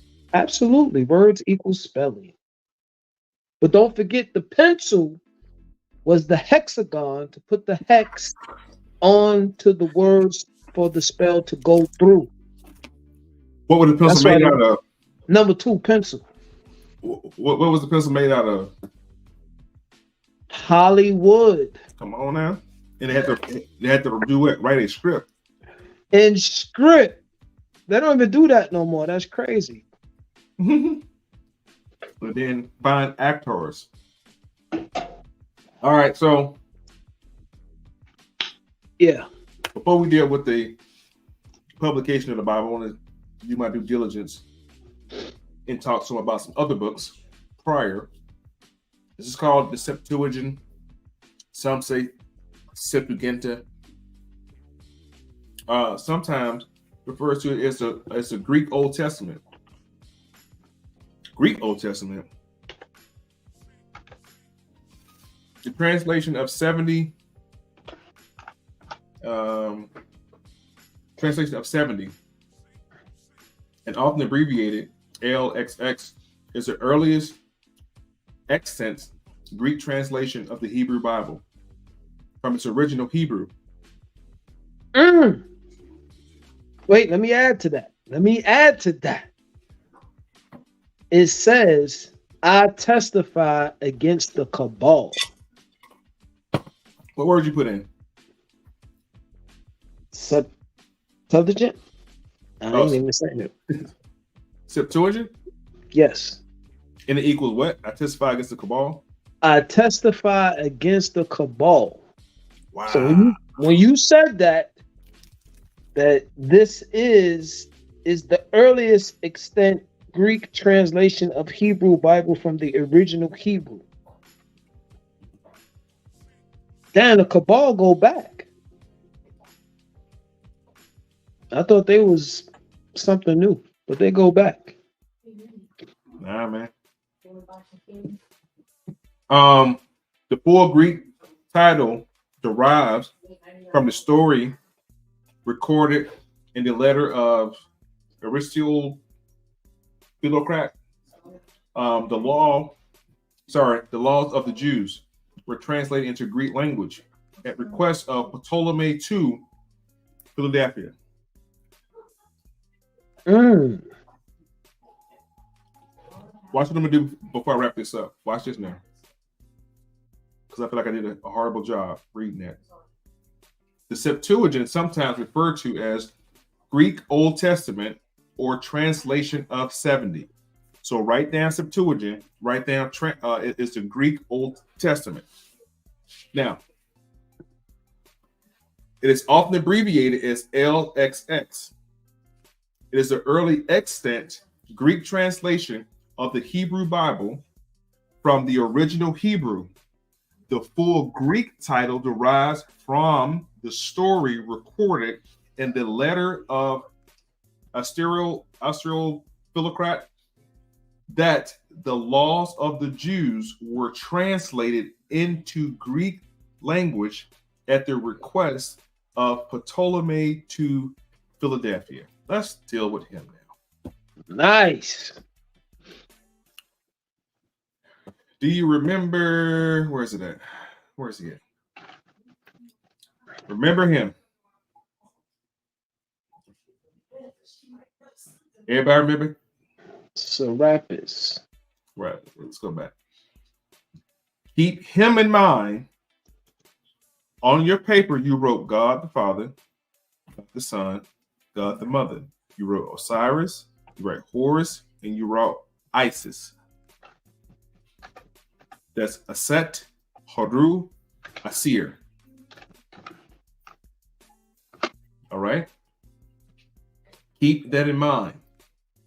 Ptolemy II, Philadelphius, Ptolemy syllable lover, 309 to 246 BC. So now we're not talking about Jesus anymore because he wasn't even born. It's BC, before Christ. Everybody got that? Everybody caught that? Write down Ptolemy II, Philadelphius, 309 to 346 BC. BC, you count backwards. You don't count forward. So it'll be 246, 245, 244, 240. It'll be going that way. Opposite way procession in BC time, right? Was Pharaoh. He was Pharaoh of the Ptolemaic Egypt. So for all my Hotep Negroes who didn't think that these white folks ran Egypt, yes, they did. 300-400 years they ran it. They sure did. So they slam over. BC time too. And during this time right here, this is when you start seeing the nose and faces of the Egyptians start to change a little bit. Not to the time from King Dozier. King Dozier ruled Egypt. Egypt looked way different because King Dozier was of the bloodline of the Nubians. We don't talk about the Nubian Empire or the Kushite Empire that gave rise to the Egyptian Empire. Their pyramids in Ethiopia that are older than pyramids in Egypt. They came M.O. into Egypt with that information. Hear me out. These people came into Egypt with that knowledge. They didn't get to Egypt and develop. They came into the place with that information. Where they come from? Talking about the old ancient empires. These jokers right here came in and Greco-Romanized Egypt. When the Greeks came into Egypt with Alexander and his granddaddy, Ptolemy I, Soter, when they came into Greek at that time, the Greeks had no written language. The Greeks didn't have an alphabet at that time. Okay, the Egyptians applied the hieratic form of writing to the Greek language and gave them their alphabet. So when we got all these Omega Phi Psi and Delta Theta Rho, that shit, that's Egyptian script. Ptolemy. You're gonna like this one. What you got? Statue of Liberty. The light bearer. Statue of Liberty. We can't make it up, baby. You know what though? That's the light bearer. But if you look at his name, Philadelphius, it almost reminds you of Phosphorus. Which is Lucifer. There you go. Let's connect the dots, people. We didn't plan this, y'all. I'm just reading this right here. You don't know where I'm going with this. And let me pull it one more time so you can see it. This is what he's using right here. Oh, that ain't the one, but I can always transfer it over. Hold on. Wait, Peloton. Let me copy it over real quick. All he's doing is plugging and playing. Oh shit. Wait. You good? I just wanted to show them what we're reading off of also, other than reading the script. Yeah. Hold on. Paste. Oh, ho. Go back on top. Go back on top. Back up. The first thing it says, God, devil, 666. You see that? Man, this is crazy. Now, I'm gonna tell you why this is so funny in a second, because boy, when we talk about this guy's, I think his granddad or great granddad, which is Ptolemy. Soter, I think before him is Ptolemy I Eugetes. Yeah. Eugetes is his father. Hold on. Ptolemy I is his granddaddy, and Ptolemy I Eugetes is his dad, I believe. But this is how long the lineage of Greek rulership presence was in ancient Egypt. So this is when I say, when I'm with Crom, I tell people the Hotep crowd who gets excited about Mayat. Mayat comes out of the pantheon of the Ogdoids. The Ogdoids are the newer deities in ancient Egypt. The ancient ones who are called the Enad. The Enad, that's Gab Shu. That's Osiris. That's the ancient gods of old. These are Greco-Romanized deities at this latter pantheon of Egypt. Let's read on. Ptolemy II Philadelphus was the pharaoh. He was the pharaoh of Egypt. Are we clear about that? I know. Tutankhamun, Akhenaten, and I got you. But this is way the fuck after that. There still was an Egypt, and it's still in BC time frame. The Ottoman Turks haven't came in and put Islam in there yet. Not yet. It ain't came yet. So they're still dealing with their base religious belief. which is being propagated and taught by what's called Coptics or Melkite Coptic priests. And these Melkite Coptic priests would set in these temples, mainly the Temple of Alexander, which became the Library of Alexander, which all the holy scrolls of ancient Egypt was housed in those temples. He was the pharaoh of the Ptolemaic Egypt. They don't renamed it. The Ptolemaic, he was the pharaoh from 284 BC to 246 BC. So about 38 or so years. He was the son of Ptolemy I. So, sorry, this is Ptolemy's son. I say grandson. This is Ptolemy's son. Ptolemy I, the Macedonian Greek, the general of Alexander the Great.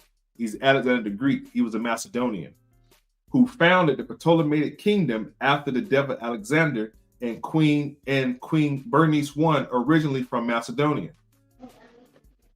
The reason I'm talking about this, or the reason I bring him up, simply is because, let's go back to where we just came from. We're talking about the Septuagint.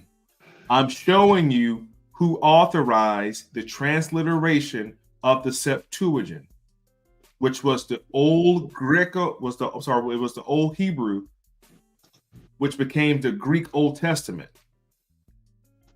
So we haven't got to the Nova Instrumentum yet. We haven't got to Desiderius Erasmus. We haven't got to this yet. This is still dealing with one book. The Bible is two books. The Bible is two books under one cover. It's two books under one cover. We're talking about the first book. This is the second book called the New Testament. We haven't got to that part of the book yet. This is the first part of the book that was originally in Hebrew and then retransliterated into Greek. All right. Desiderius Erasmus is going to transliterate it out of Greek into Latin later. I'm going to show you that. Remember the Septuagint, because I'm going to go back to Desiderius Erasmus in a second, and you're going to see Septuagint come up again, because he's going to take this book and translate it again. Third translation. And this is not even the King James Version yet. We haven't even got to, what's his name? We haven't even got to John Wycliffe, his version. We haven't got to Miles Coverdale, his version yet. I told you it's the greatest story ever told. Now, all the while those council meetings were happening, they didn't have a book. There was no book. There was no Bible. There was no book. There was no story of Bethlehem and manger. There was no book during those council meetings. Zero. They had the canonized versions of this at the Council of Locida. The Hebrews had a version of scrolls that they canonized at the Council of Locida. Now, this is before all of that happened. This is BC time. This is not AD time. This ain't their time. This is way before. This is before Christ, before Christians. But yet and still, they're going to call these people Christians in BC time. I'm going to show you why. Philadelphia 2 had 70 Hebrew translators, 6 from the 12 tribes of Jacob, to retranslate this book out of Hebrew into Greek. So these 6 scribes, total of 72 scribes, had to be well versed in Greek language and in Hebrew, which the Greek language, I told you, comes out of the Egyptian manuscript called Demotic. They had Demotic, Hieratic, they had the pictorial form called hieroglyphics, and they had the Metaneter. And the Metaneter has never been deciphered.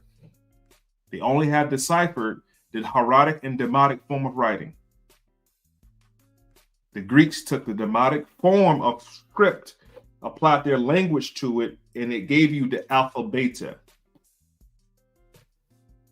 which you get Omicron, and you get Pi, and you get Omega, and you get all that shit, which comes out of that. The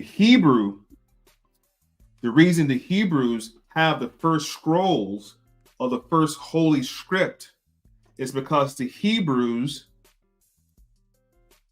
are really a group known as the Habarus. Ptolemy is in Egypt.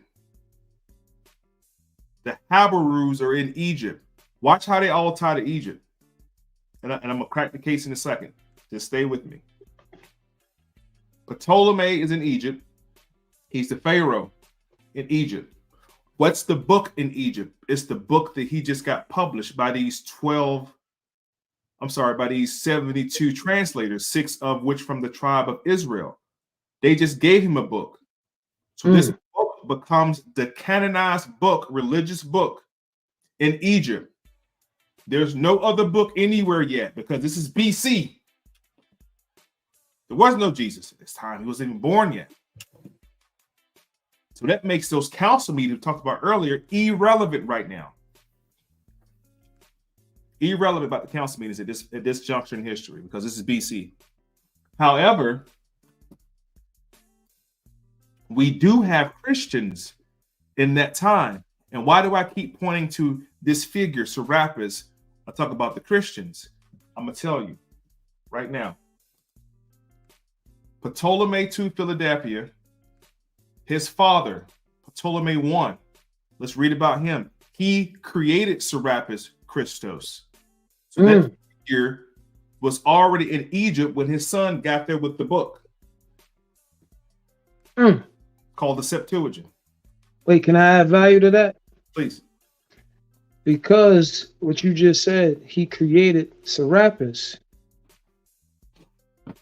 According to Serapis in the gematria, it comes out to be Kamala D. Harris.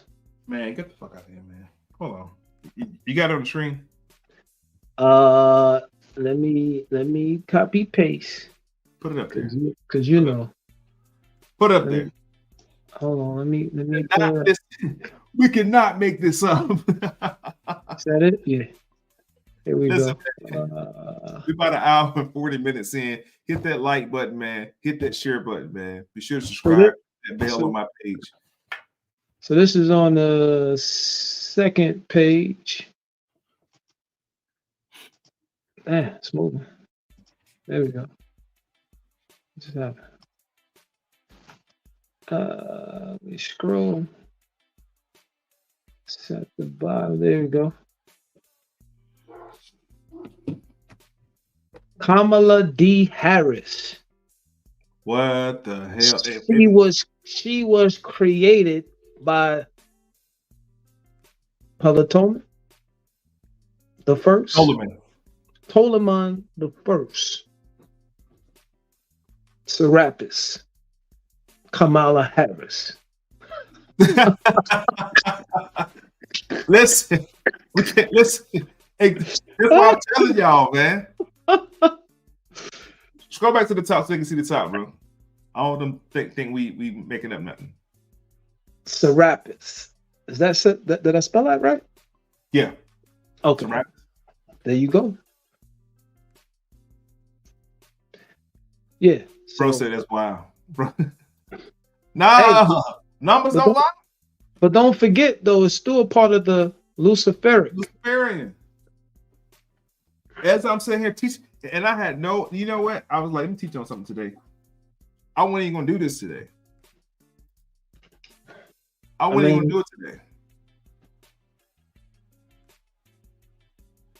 Crazy. What bro say? That's my question. Yeah, if we haven't decided the actual hieroglyphics or letters, then how do we actually get gematria? The gematria would have been for the Hebrew language and all its variations, right? No, I said they have not deciphered the metanetter.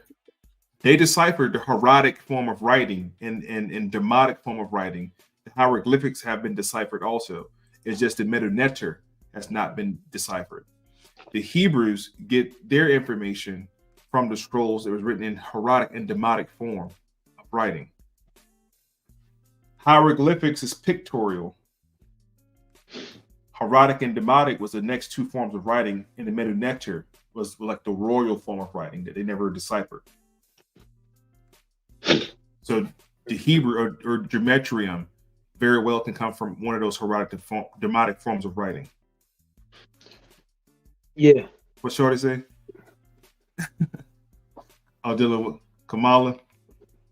Hey, listen, Sister L, we are literally showing you, and I haven't said anything about religion. I haven't even opened the Bible up yet. I haven't said anything about nobody's church or belief or Christian, Muslim. I haven't said it. I'm just showing you human history. This is just human history I'm showing y'all. I haven't told anybody to stop believing, put down your cross, and leave Jesus alone. I haven't said, I haven't mentioned Rasulullah Muhammad wa alayhi salam. Nobody. But somehow, some way, this is crazy. I'm smiling. Yeah. This is mine. They're also saying that is the final sign. So Kamala Harris is the final sign before the great and dreadful day. Yeah. God Almighty. Yeah. Hey, okay. History repeats itself. Let's go. Okay. Wow. Just in a different form. That's it. Nothing new under the sun. Zero. Now, remember earlier, we talked about Ptolemy II, Philadelphia. So Ptolemy Eugetes must be his grandson. Okay. Ptolemy I Soter, 367 BC to 282 BC, was a Macedonian Greek general historian and successor of Alexander the Greek. That says great. He ain't nothing great about him, in my opinion. Who went on and found the Ptolemaic kingdom centered on Egypt. Ptolemy was Balasia, whatever that means, is a Greek term title that has significant various types of monarch throughout history. In the English-speaking world, it is perhaps most widely understood means monarch. Okay, he was king, Greek king and pharaoh. From 305 to 304 BC to his death to 282 BC. Remember, in BC, you count backward, you count down. Okay, so he ruled for a little minute. Hot little 20-something years we can count. Quick math. That's how long he ruled. And his descendants, he had a living trust. I'm joking. he had an irrevocable living trust, and his heirs got the vast estate of Egypt. Continued to rule Egypt until 30 BC. So the Ptolemy, these Greeks right here, you see, this Grecian, you see, his bloodline ruled Egypt from 305 BC until 30 BC. That's a 270 something years, 300 years, I think it was. Almost 300 years.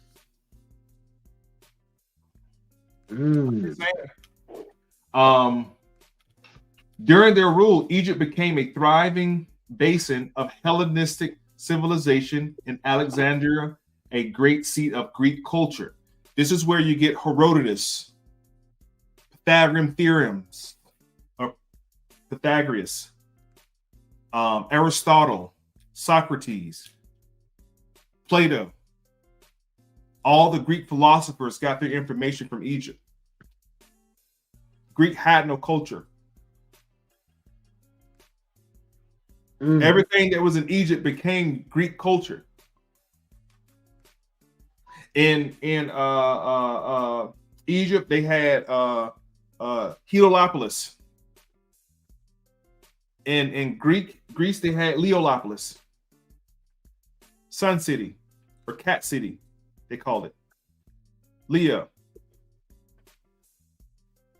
Let's go on. Ptolemy I had a son of Aristotle of Macedonia by either Ptolemy I was the son of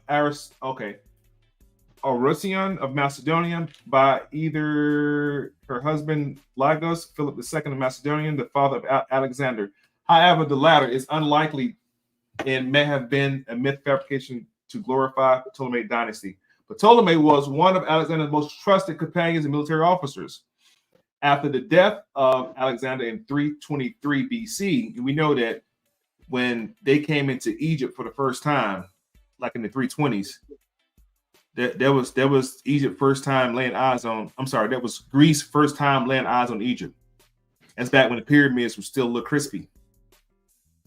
Okay, like it's still the grass was still there. It looked like something in that area in that point in time in history. That was their first time coming to Egypt. Now, Egypt went through, I don't know, 16 dynasties at the time. Egypt's on its 16th dynastic period. Dynasties. That means heirs upon heirs upon heirs, from Dozier step pyramids all the way to the pyramids of Giza. These Grecians didn't build none of that shit. It was already there when they got there. Those temples, those huge monoliths, the Sphinx. The Sphinx had his nose when they was there. France hadn't came through yet. Napoleon hadn't came through yet with the cannon. Still had his nose and everything. So they knew who was there. But there was never an argument of black, white, African, Greek. There was no argument about that. It was all about a aristocracy society. You either had money or you didn't. You either had power or you didn't. It was like survival of the fittest. Let's continue. Let's get some juicy stuff.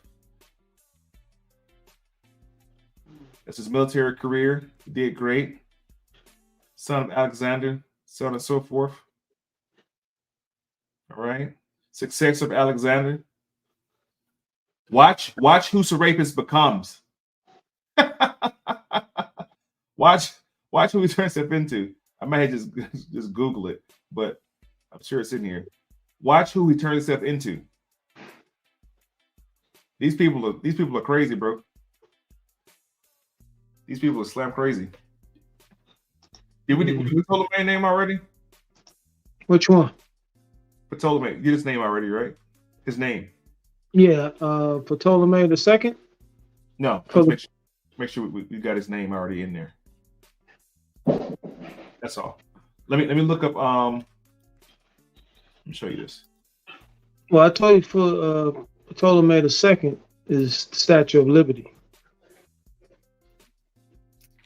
So the Creed of Constantinople. Did you want to know that one?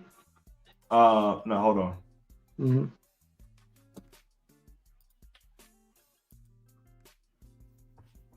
On your paper, let's write down Apis.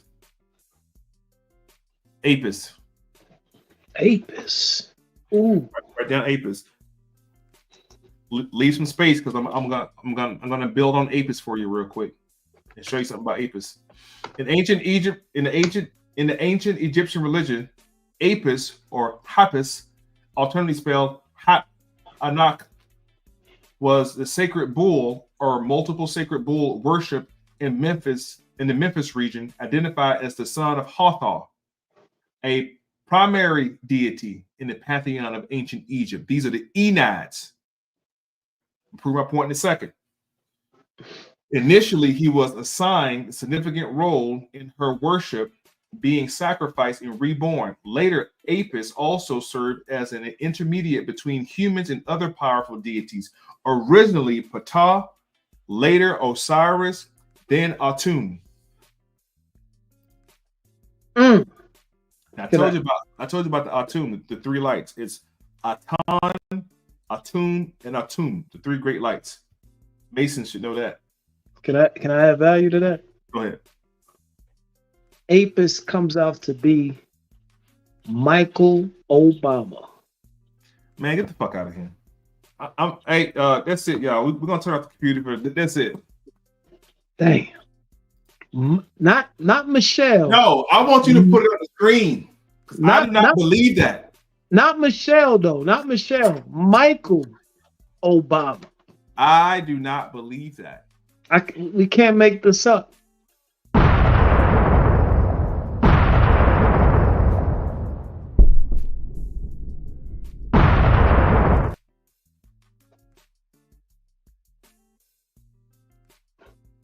Now put that in context. Put that in context now. So every time you say Apis, put Michael Obama, then read it. But watch this though. Watch this though. Watch this. Watch this. Watch this though. Watch this though. Because now what I'm about to show you is it wasn't just Apis, because Apis had to be amalgamated with another deity. Ooh. Okay, so now we got Michael Obama for Apis, and I'm going somewhere with this family, so please stay with me. Everybody write that down. Michael Obama Apis. Apis. Let's blow this up a little bit.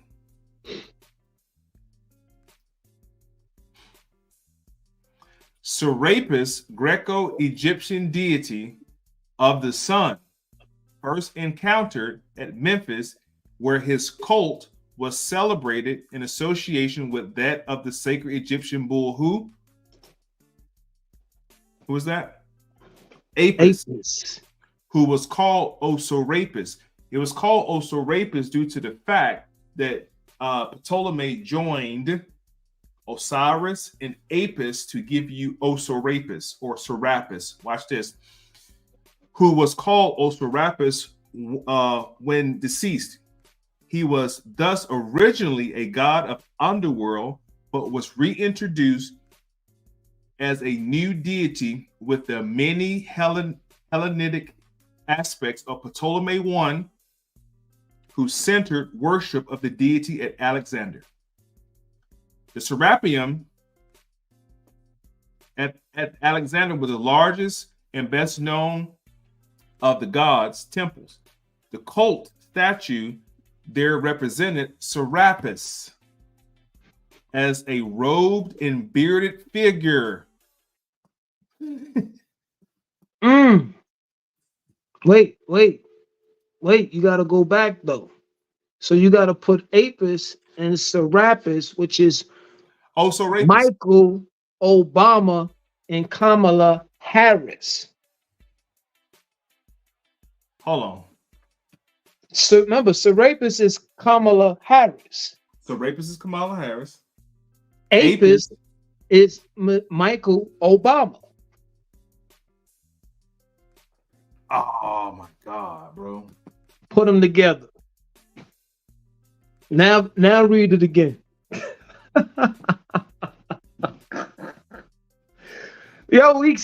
This takes place in real life. Like, this is not, we can't make this up. It's happening in front of our eyes. It is happening. We cracking codes. That's why you the minister. Damn. Read this one more time. The seraphim at Alexander was the largest and best known of the god's temple. The cult statue represented Serapis as a robed and bearded figure, regularly enthroned. His right hand rested on a cherubus, which was a three-headed dog who guarded the gate of the underworld. Okay. While his left hand rested upon a scepter, like Zeus. Gradually, Serapis became revered not only as the sun god, Zeus. I told you, this is the Greeks and the Romans coming together, okay? The Romans got the council meetings popping. The Greeks got the religion popping, and they came together as Greco-Roman.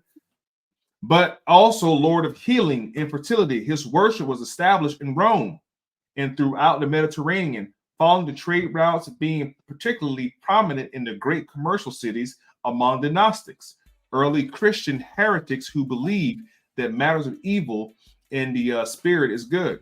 He was a symbol of the universal Godhead. The destruction of Serapeum at Alexander by the Theophilus and the Patriarch Alexander and his followers in 391 CE, together with the obliteration in other pagan temples, all with the encouragement of Emperor Theodosius I, singular and final trump of Christianity, not only in Egypt, but throughout the Roman Empire. That was the collapse under one situation. Apis and Osiris creates the god Osorapis. Serapis was the Greco-Egyptian deity that Ptolemy I promoted in effort to unite the Greek and Egypt citizens of Alexander throughout the Ptolemaic era. Ptolemy I enforced the worship of Serapis when he took power in Egypt following Alexander's death. So now we have a religion called Christianity in BC The worshippers of Serapis were called Christians in BC time. They were also known as the bishops of Christ. Ptolemy I declared himself as Soter.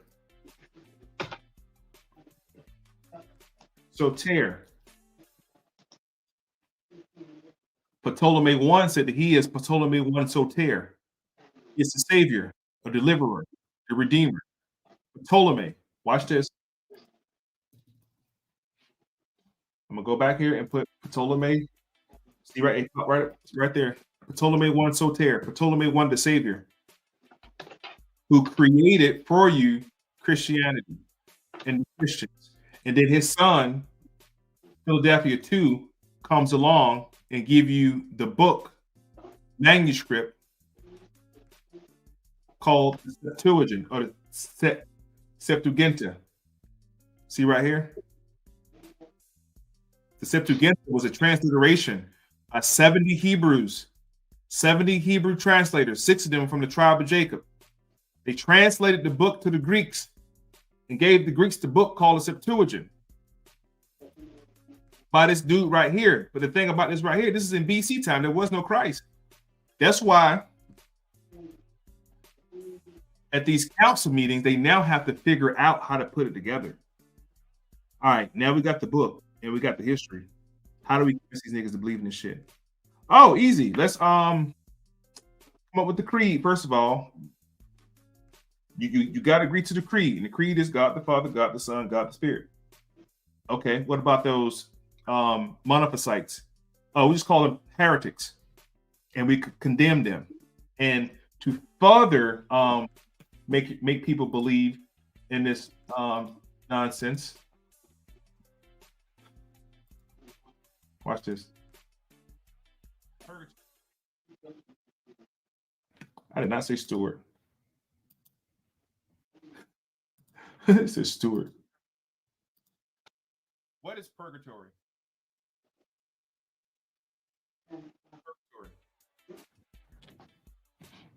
There we go. This was the condemnation. This was the consequence of you not believing into their conversion, into their perverted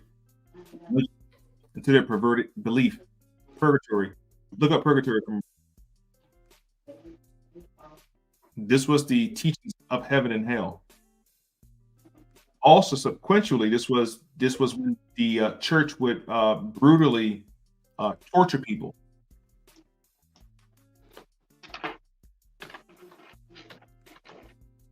They would torture the hell out of you. What happens in purgatory? Holy souls in purgatory undergo purification suffering of love. The purifying suffering of love is called satisfaction. Since the holy souls can't be purified on their own effort, they atone for their sins by undergoing purifying suffering, which reestablishes holiness and justice. This is the torture part of this is the ugly part of Europe, when they begin to pull people apart, and man, it's disgusting. But they say, let us redeem you here on earth, so when you do go to the underworld, you've already gone through your purging phase. But the other part of them condemning people was to purgatory. Go ahead, bro. It says to convert. To convert. To convert. This is what it was. Thank you. This is what it was. As they were converting individuals from the belief of this to what you guys rock with now, there had to be a purging. There was a purging. So to add to that, it also says Obama and Bush bad boys. Under what, purgatory? Yeah. Wow. That's crazy. So, what have we learned so far? We learned that Ptolemy I, who is the father of Ptolemy II, Ptolemy I gives you Osirapis or Osirapis, which is the amalgamated version of Apis and Osiris, forming Osirapis. or who they call Serapis. We also know that the followers of Serapis were called Christians or called themselves bishops of Christ. Before there was Christ, this is BC. The statue before you is Serapis. The picture I placed before you, the description of what he looked like at the temple with the long robe on and the hair and the beard, favoring Zeus. However, so Ptolemy II now gets the book.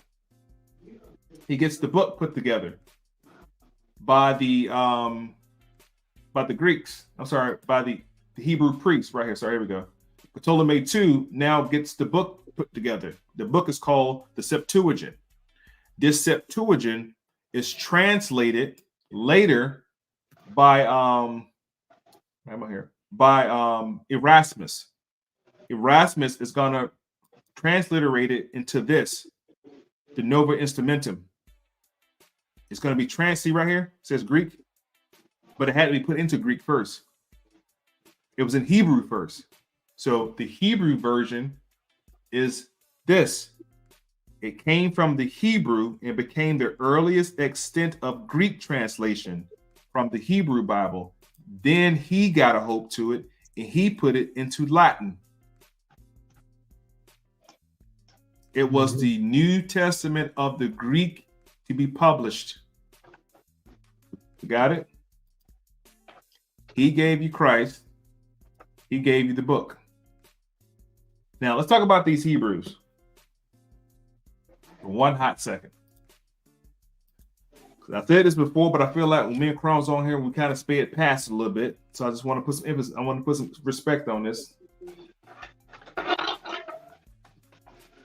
I don't think I spelled this right. I think it's H-I-R. Hey, could you what was the name of the Serious Eramus? This is that Erasmus.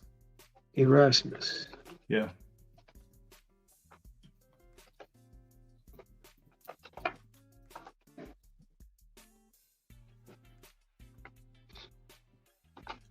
Now, let's talk about the Hebrews for a second. Or the term Hebrew. I'm talking about such people called Hebrews. I don't want to offend anybody. And again, this is not for hatred or slander. This is just information, educational purposes only. The term Habaru, meaning outsider, was applied to nomad, fugitives, bandits, and workers of the inferior status. The word is from the etymological relate to Hebrew. Are there any questions from the audience so far? I'll take this real slow. Are there any questions so far? The term Habaru was applied to nomadic people, fugitive, bandits, and workers of the inferior status. The word from its y'all know we deal with etymology over here. We don't deal with definitions. We deal with the root, not the fruit. From the etymon, Hebrew. So now we have identified Hebrews as Habarus. There should be no more questions about that. That's pretty straightforward. I don't care what you believe and what Baba whoever taught you and what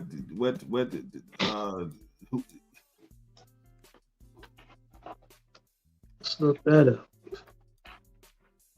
Now let's learn on about these Habarus. I'm gonna show you something that's real important about these Habarus.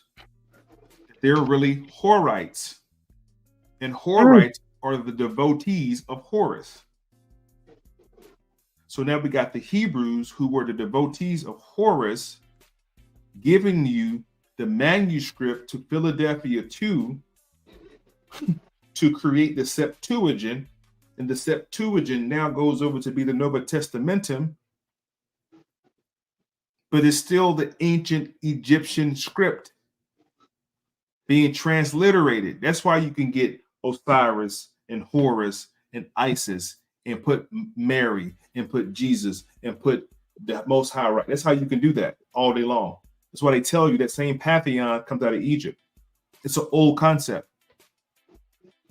That's why I can show you in Genesis 41:45, Genesis 12:10, and Genesis 45:16-17, Well, these Hebrew people have to constantly be in contact with Egypt.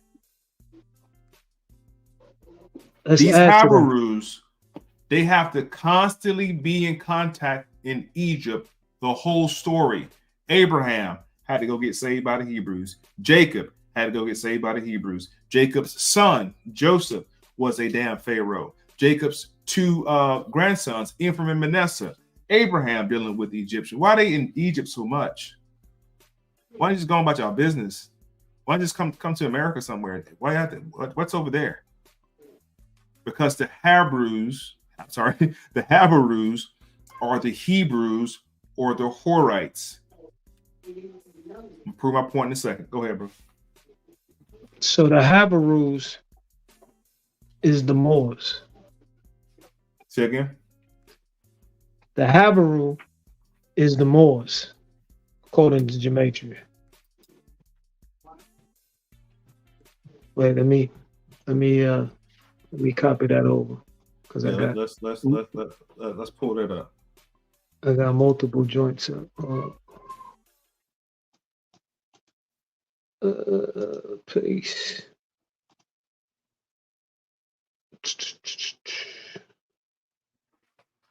Yeah, they got the fallen one. The fallen ones and the Moors.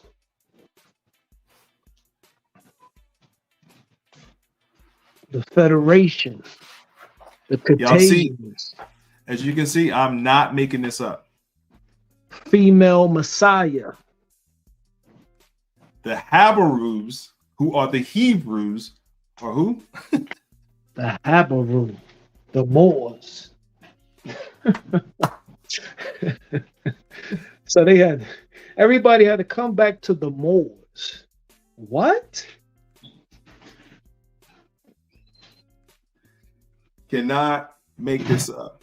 So listen, we're about 2 hours in, family. If you could do me a favor, if you could share this live, I greatly appreciate it. If you could redirect people over to this live stream, that'd be beautiful. If you could also do me a favor and go subscribe and follow my bro right here, the High Priest. Y'all want to get in on that geometrium game, man? Go to his brother YouTube right now and subscribe. When you click off of here, go subscribe to his Instagram, to his YouTube. Definitely hit the button notification. I'm gonna stay on his ass to continue to drop these geometrium measures. Got to.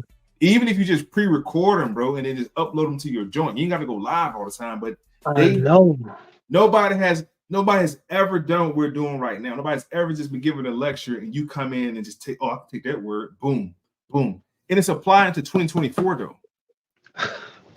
I'm talking about ancient history. What? You're taking the cipher and giving us 2024 information. What? Crazy. We can't make this up. Y'all go over there and tap all the way in on his YouTube. Trust me, much more coming. This is what I want to see happen. I want to see his YouTube go up. He has 2 subscribers. And y'all are here. Say help me out. I'm been slacking. I'm sorry. There's brothers like this with this beautiful information and knowledge that nobody's hearing it. Well, y'all are hearing it for the first time over on Crumb TV. You guys are the first one that's hearing it, but nobody's hearing this information, man. This is my challenge to you, bro, to drop a video, 1 video a week. Drop a video a week. I'll take that. I'm not saying go live every week. Just drop a video every Monday or every Friday. End of the week, beginning of the week, just drop 1 video. Done. You got 6 days to pre-record something and drop it on us, man. Because this geometrium shit is crazy. Mind blowing. I also want to take a quick moment to shout out everybody that's over on TikTok. Follow me on TikTok at the Minister Inform. I reached that 4,000 follower mark, man. I'm super excited about that. Trying to hit 10K by the end of the year. So if you're not rocking with me on TikTok, come over there on TikTok and rock with your boy. I'm holding down over there. And also, if you have not had a chance to go to my website, check out my hoodies are jumping like Jordan right now. I got my first order in, I think 2 weeks ago. I appreciate the vibe, appreciate the love, appreciate the favor. If you don't have If you don't have, yeah, I want to rap with you too about coming up with something for you because you know I create these joints. I like those. Yeah, appreciate it. Definitely go check out the website. If you don't know the website, I'm gonna drop it in the link right here because that'd be crazy if I don't. Or I'll tell y'all what. Urban Legacy. Let's do it like this. Shoot me an email at the MOI podcast@gmail.com. Shoot me a quick email and let me know you want to order a hoodie, and I'll send you the link. I think I'm having a sale through the end of October on these hoodies, man. So it's a code. Go to the site, put the code in, and yeah, man, come rock with your boy. Like that. Yes, rock sir. with your boy. Yeah, I had to put a little bit of that 90s hip hop swag in there because they are unalive in 90s hip hop right now. This shit's been unalive right now. So we'll go for a little more minute because I want to definitely hammer home this point of the Habaroos. And I'm taking y'all, I guess, the long way around. There we go. So we have it established. The Habaroos are the Hebrews, but the Habaroos, according to the geometrium, are the Moors. According to the geometrium, these are the Moors. Habaru. Right here it says Aparu. Also known in the Akkadian, Habaru is the term used in the 2nd millennium BCE throughout the Fertile Crescent for a social status of people who were variously described as rebels, outlaws, raiders, mercenary, bowmen, servants, slaves, and laborers. So the Hebrew Israelites do hold to bear truth that the Hebrews were slaves in Egypt at some point. Absolutely. Kuku, thank you for that. Also, the Hyksos. Absolutely. That's true. The term was first discovered in its Akkadian version as Habaru or Haparu, due to a later finding, Ugaritic and Egyptian, which used the consonants P and R. This is coming out of the Egyptian Hieratic and Demotic. I was explaining to you earlier, most of those earlier people who came into Egypt applied the Egyptian script to their language to get their alpha beta.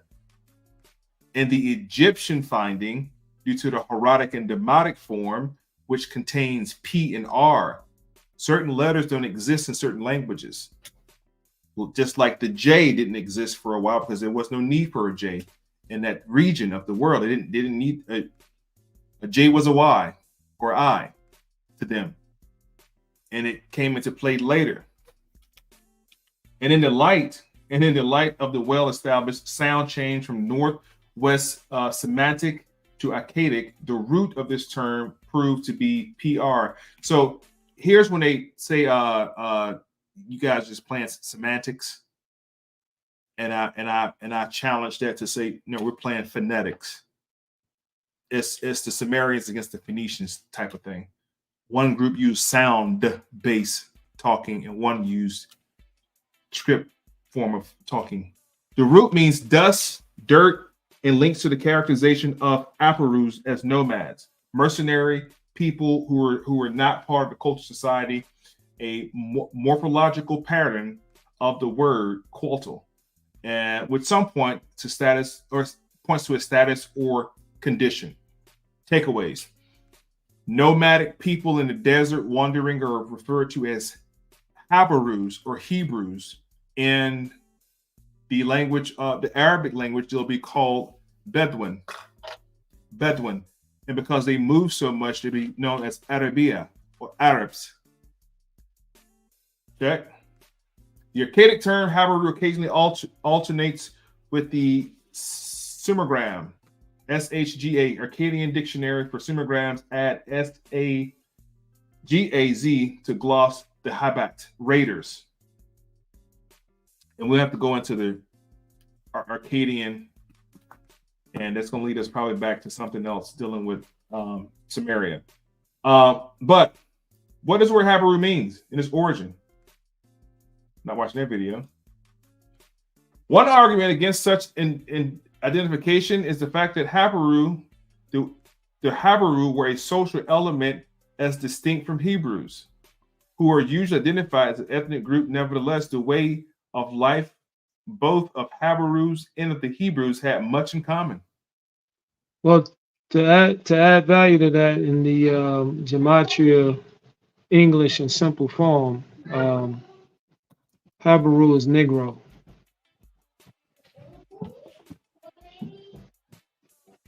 In the simple form of gematria. Can't make this shit up, man. Let's talk about the Horites real quick. The Horites, who are mentioned in Deuteronomy, Genesis 14:16, 36:20, and Deuteronomy 2:12. Horites are descendants from Esau, they say.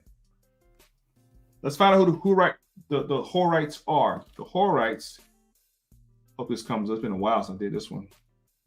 Worshippers of what's his name? Horus.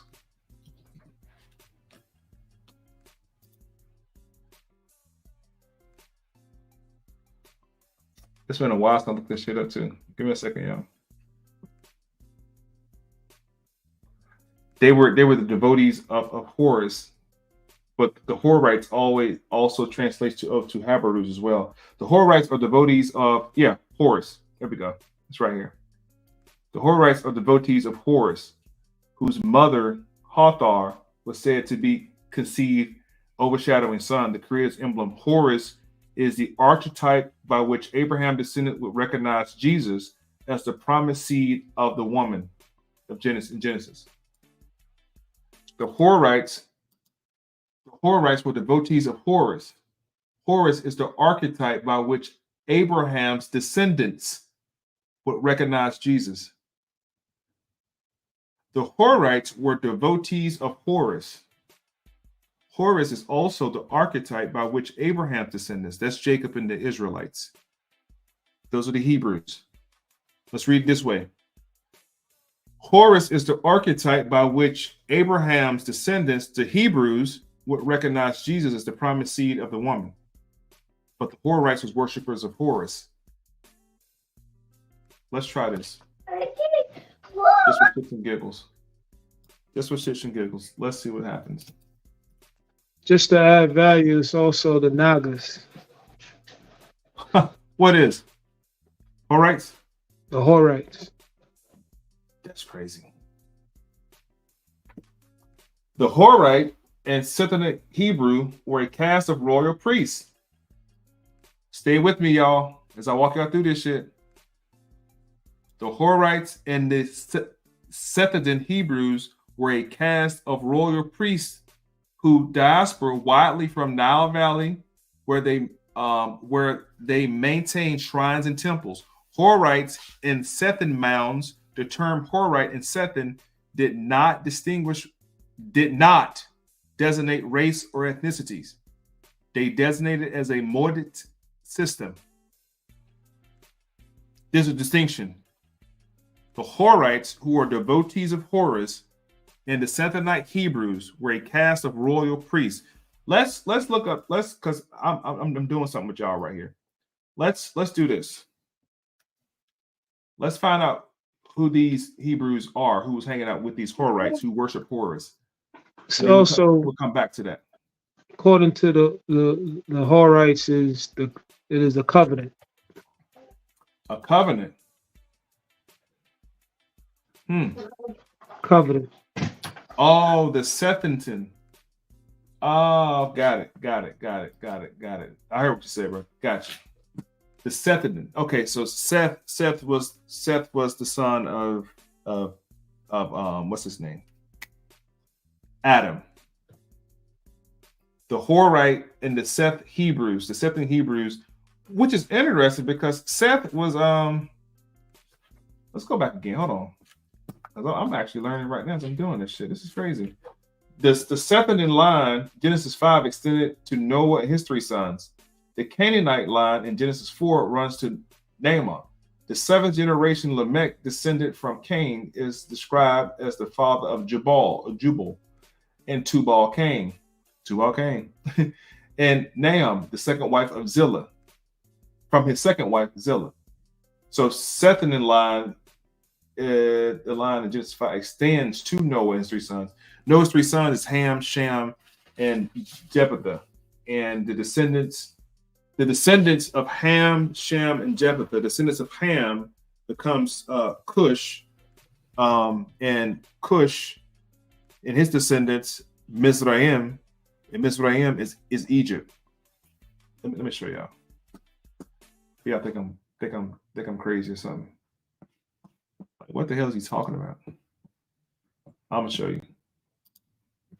I'm gonna show you the whole bloodline. Let's just do Noah. The bloodline of Noah.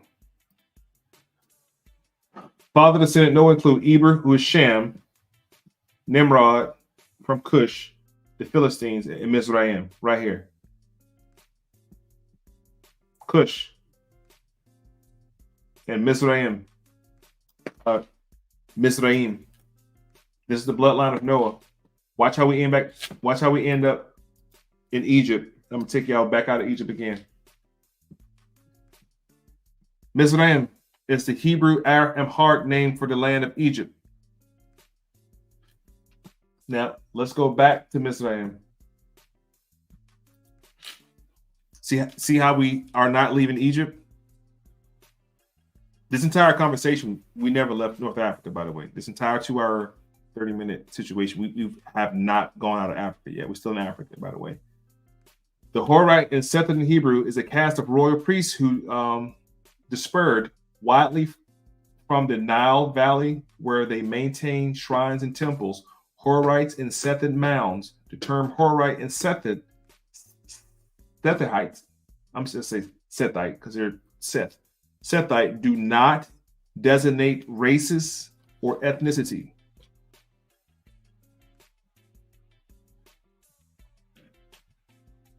What does Horus mean in Hebrew? The name Horus is derived from the root HR, which means the one on high. Related Egypt words included her, meaning over or above, horo, head, hara, praise.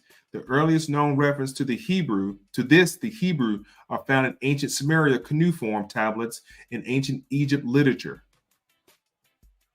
I just want to validate the fact that I'm putting Horus in the whole Hebrew situation. You guys don't think I'm tripping. Genesis 36, 20-30 describes the people of Esau and his offspring defeated to take control of their homeland. Deuteronomy 2:12, these are the Horites. Genesis 14:6, descendants of the man named Seir. After Esau conquest, the region became known as Edom. Where are the Horites descended from is the question. Described to be the people of Esau and his offspring. It's giving you validity to the Horites and the Hebrews. Now, because we never left Egypt,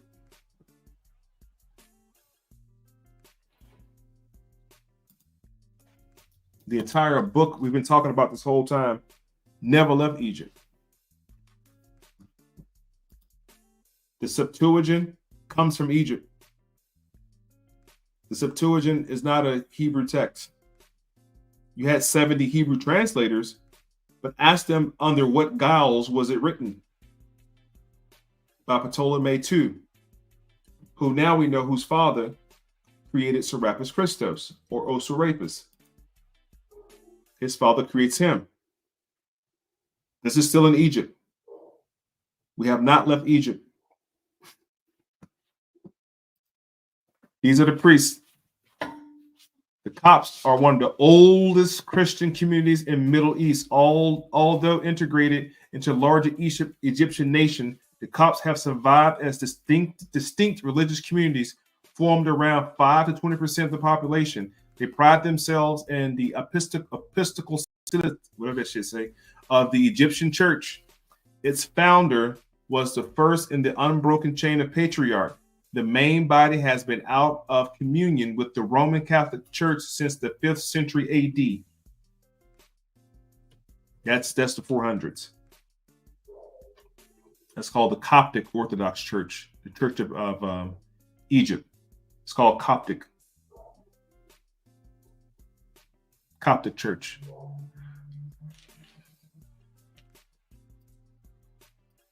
The Horites are the Hebrews are the Habarus. We got that part. They worship Horus. We got that part.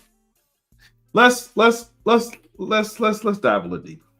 Let's go to John 8. Now let's go to the book. Now let's go to the good book. Now it's gonna get juicy when we start breaking down geometry out the Bible. I'm ready to see this right here. So see this sign right here, bro? This symbol right here. Yeah. Oh yeah, that's the serpent eating the tail, right? Yeah, you don't remember seeing that symbol on my certificate yesterday? I think I can recall. Yeah, that's the ancient Mizraim rite. The ancient rite, yeah. That's the 90th degree. Let's look that up.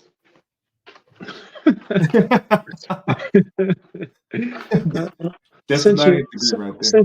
Since you pointing it out, let's see what they talk about. Hold on. Let's see. It says the end of time. Anointed. Let's see what makes sense. The discipline. Oh, that's not what I want to do. Amen. The pioneer. The seminal. Come on, man. Acting like a child. What did it say? Wow. Portal. It's the portal. Armageddon. Damn. It's the gateway. Getting dark, ain't it? It's the gateway. God is a code. It says code, CODE? Yes. God is a code. Morocco.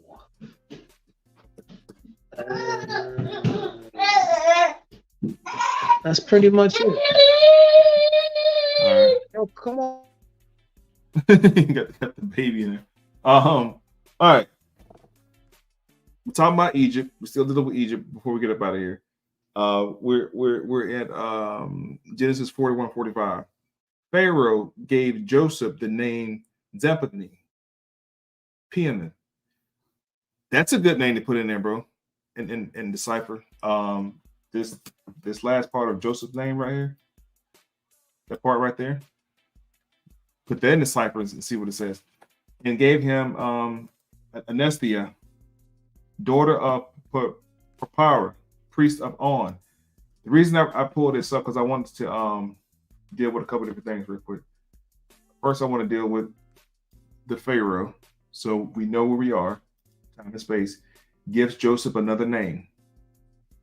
He changes his name, which Joseph is a new nation. What you get? Yeah, you're gonna like this one. Baron Trump. It says Baron Trump. Baron Trump. Donald Trump's son. Oh man, hold on. Let me put it on the screen. Put it on the screen. First thing that pops up. Baron Trump. What does that mean? Hold on. Damn. Put that in context. This says, this is the final battle.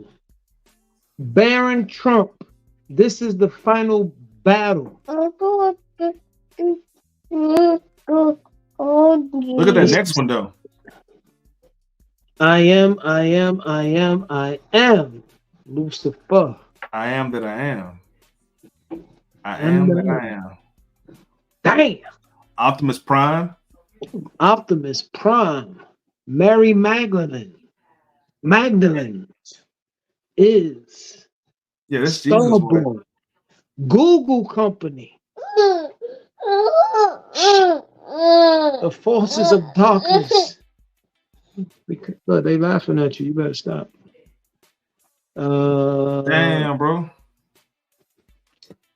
Let's see if we find some good ones. Hold on. And this is All all, life matters. and that's The righteous God. and this is all just based upon the fact that you plugged in Joseph's last name in the gematria. Last name in the Jamaican. See, we understand this. These are the same people. This is why we do this history, so we know what we're dealing with today. It's interesting. So interesting. And it just puts, now we could put these interpretations with actual people currently today. Trying to go hard. Damn. Okay. So Michelle Obama. back in that's Michelle. Now that's Michelle. Okay, that's not Michael. It's not Michael. It's Michelle. Crazy. But go ahead. The reason I want to point out this, and again, this is for those who have just tapped in and maybe just watching this, whatever the case is. This is Genesis 40, 41, 45. Genesis 41, 45. I want you guys to put this in context. Pharaoh gives Joseph a new name, right? So you know how we all say as Moors, that we know Moors are now part of the Hebrew pantheon, not pantheon, just lineage according to the gematria, right? When anybody changes your name, that denounces your nationality. That's why I say you have to, do a name correction judicial notice, right? And claim your nationality. So a changing of the name does a lot. And we know that due to our forefathers and foremothers who dealt with slavery. The changing of the surname, your name, as the brother said earlier, the name carries really who you are, your intent, sometimes purpose. If you're wayward or lost, your name carries a lot. Pharaoh changes Joseph's name from Joseph. There's another instance in here also I'm gonna go to before I end this. I'm gonna make this point and make one more point, and then we're gonna wrap it up. But Pharaoh changes Joseph's name and gave him Asenath, the daughter of Potipharah. He was the priest of On. If I said, fuck it, I can't, that's it.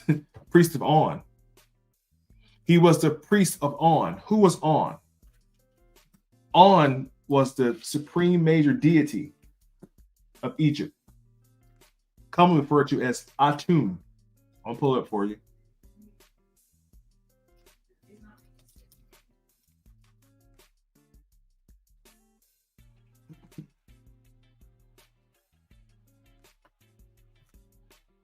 On. Who were Atum and Ra? Let's do it this way right here.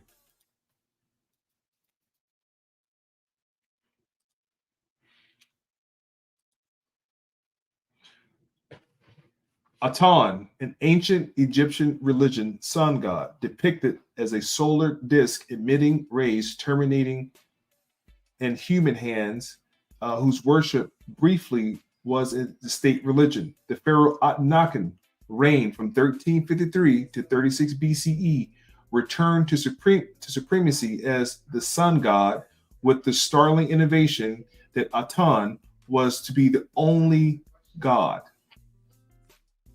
Aton. Now, let's do some quick research. Watch this. Let's take him, copy him. Let's go back here. Let's put him right here.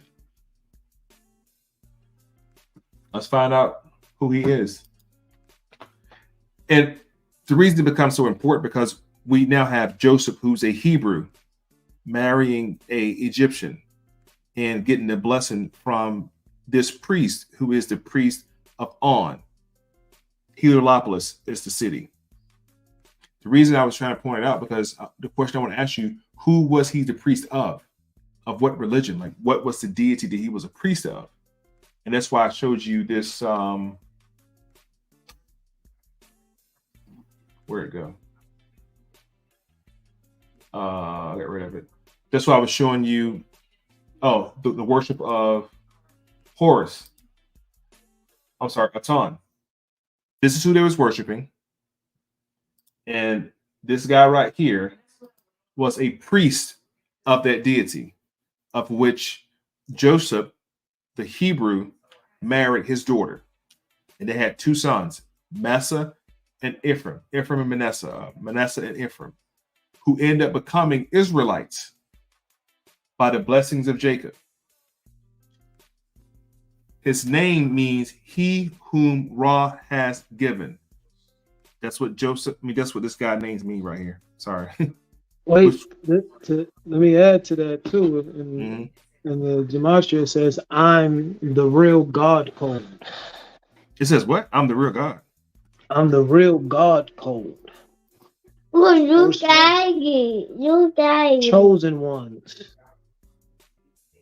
Wow. This shit getting creepy now. Mm-hmm.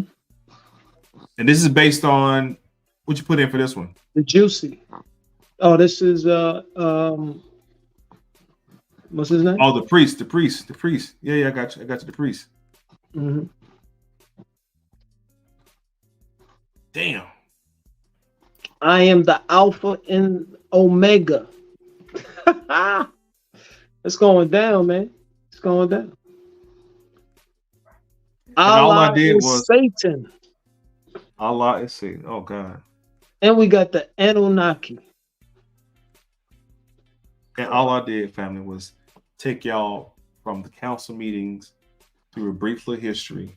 Now I'm in the Bible, and we're just showing y'all the same information. Wait, last one but not least. You're gonna like this one. Crazy. Rothschild. Crazy.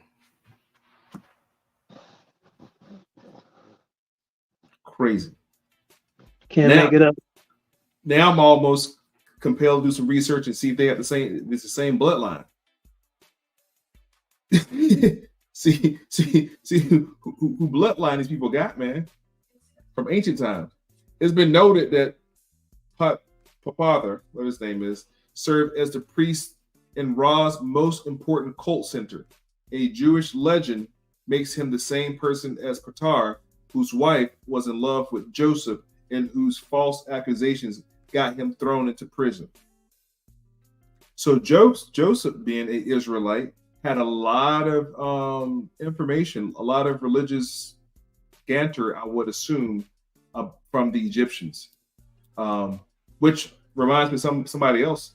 I think it was Moses was also in Egypt. I'm just showing you how we can never leave Egypt, and we can talk about this shit all day. Moses. Oh, this is right here. Moses and Pharaoh. Moses led the Israelites to the border of Egypt. This is the situation. This is when Moses saw the diaspora of Habarus. Remember, the Habarus are slaves. He saw the conditions of the Habarus. Moses did. Okay, and Moses led them out to the desert to worship another deity. Let me show you. This is the deity that Moses took them out to worship right here. See? It's a whole another right there. That's what Moses did. Moses converted them into this situation.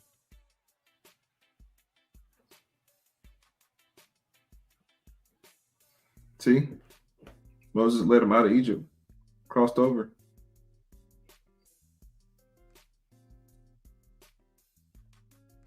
Habaru and in the biblical Hebrews.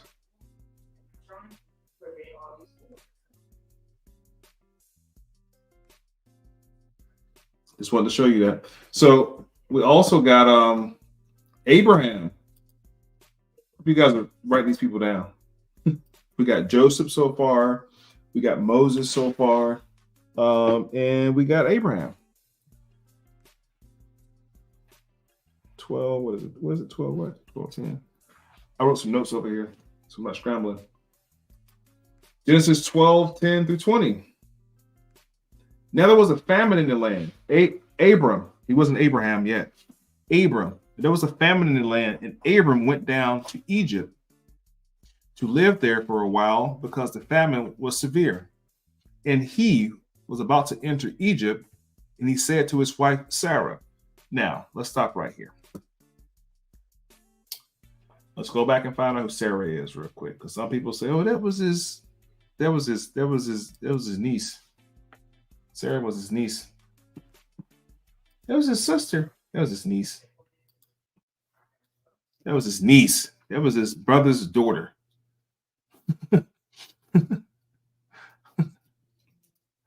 Man, this is crazy.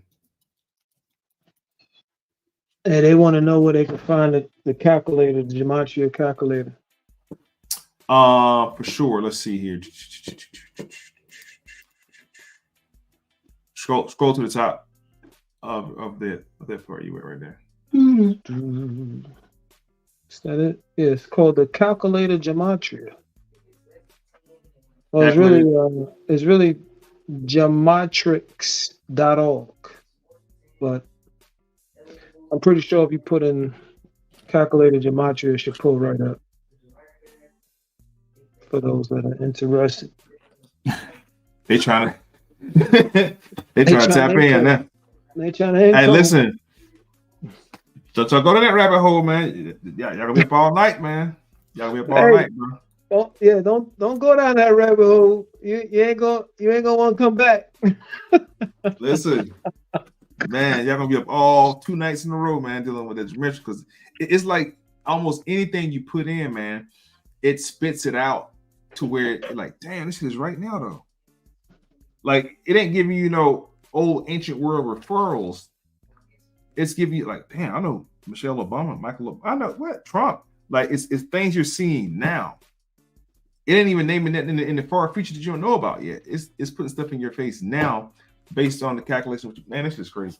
That is crazy. Yeah. And I'm only saying crazy because it's crazy means out of your mind. It's out. My brain cannot conceptualize. Because you teaching history.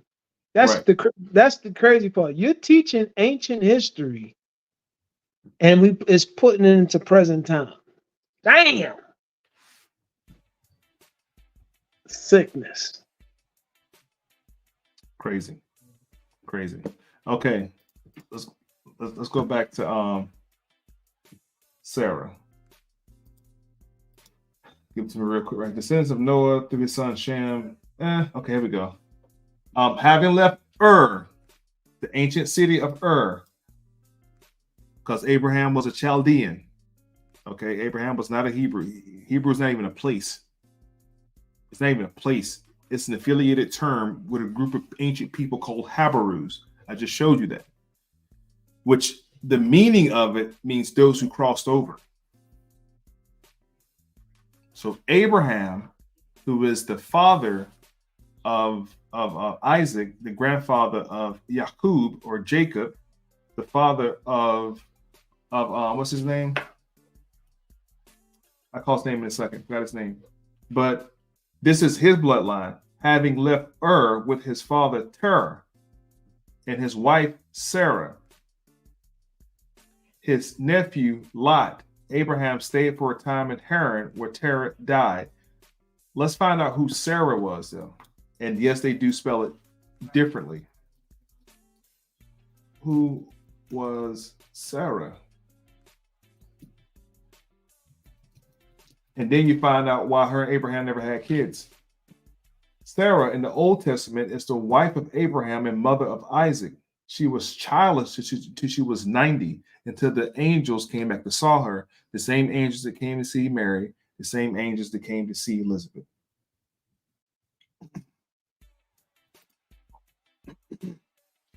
I don't want to know about who she was. I want to know about who she was to Sarah's bloodline. Let's see. Gonna pull it for me. Who was Sarah in the Bible? Abraham, Isaac, Jacob. Haran, the brother, Noah, relatives. You see right there? Abraham was her what? Half brother. Am I reading it correctly? Yeah. What do you say? Haran was her brother. Nahar was her brother. Nahar was her grandfather. And Abraham was her what? Half brother. Lot was her nephew, and Ishmael was her stepson. Mm-hmm. Abraham was her brother. They had to keep it in the family, keep the bloodline strong. That was his niece. No, it wasn't his niece. That was my point. It was his niece. That's my whole point to that. It was not his niece. So now we have Abraham. I go all the way back. Abraham, who comes into Egypt. Hold on, I lost my verse. Genesis 12:10. Sorry, Genesis 12:10. Genesis 12:10. There we go. With the famine, there's a famine in the land. As he entering Egypt, he said to his sister Sarah, "I know what beautiful woman you are. When the Egyptians see you, they will say, 'This is his wife,' and they will kill me but let you live. Say that you are my sister, so that I will be treated well for your sake, and my life will be spared because of yours."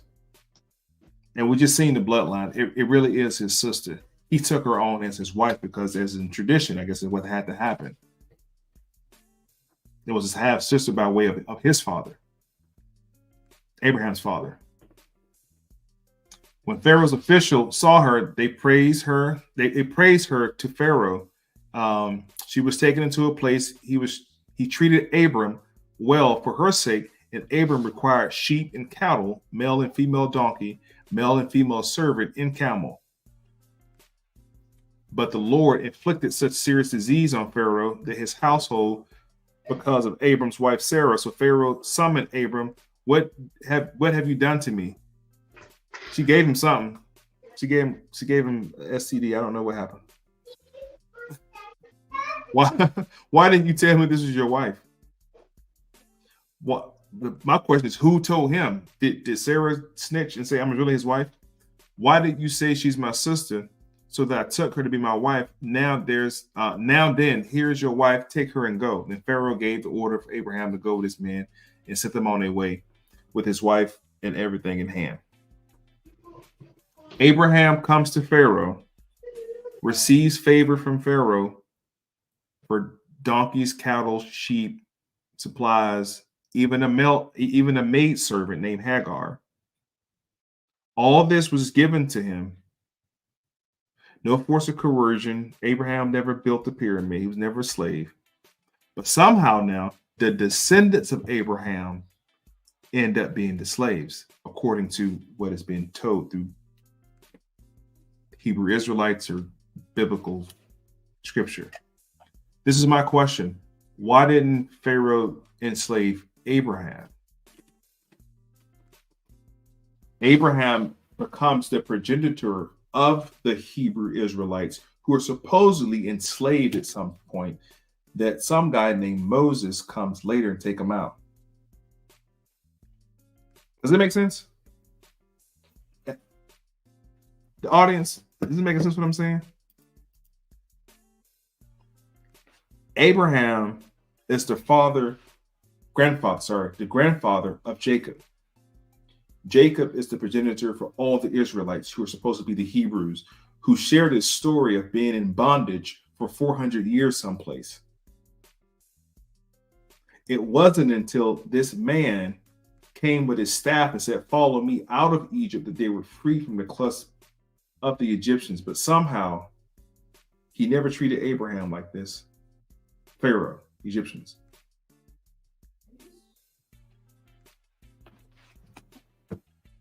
In fact, to further my point,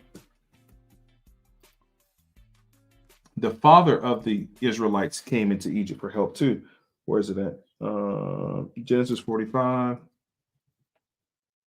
If I'm wrong, you guys feel free to correct me. This is just my understanding.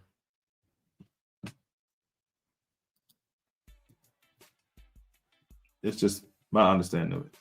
Maybe I got it figured wrong. Let's go to Genesis 45. 45?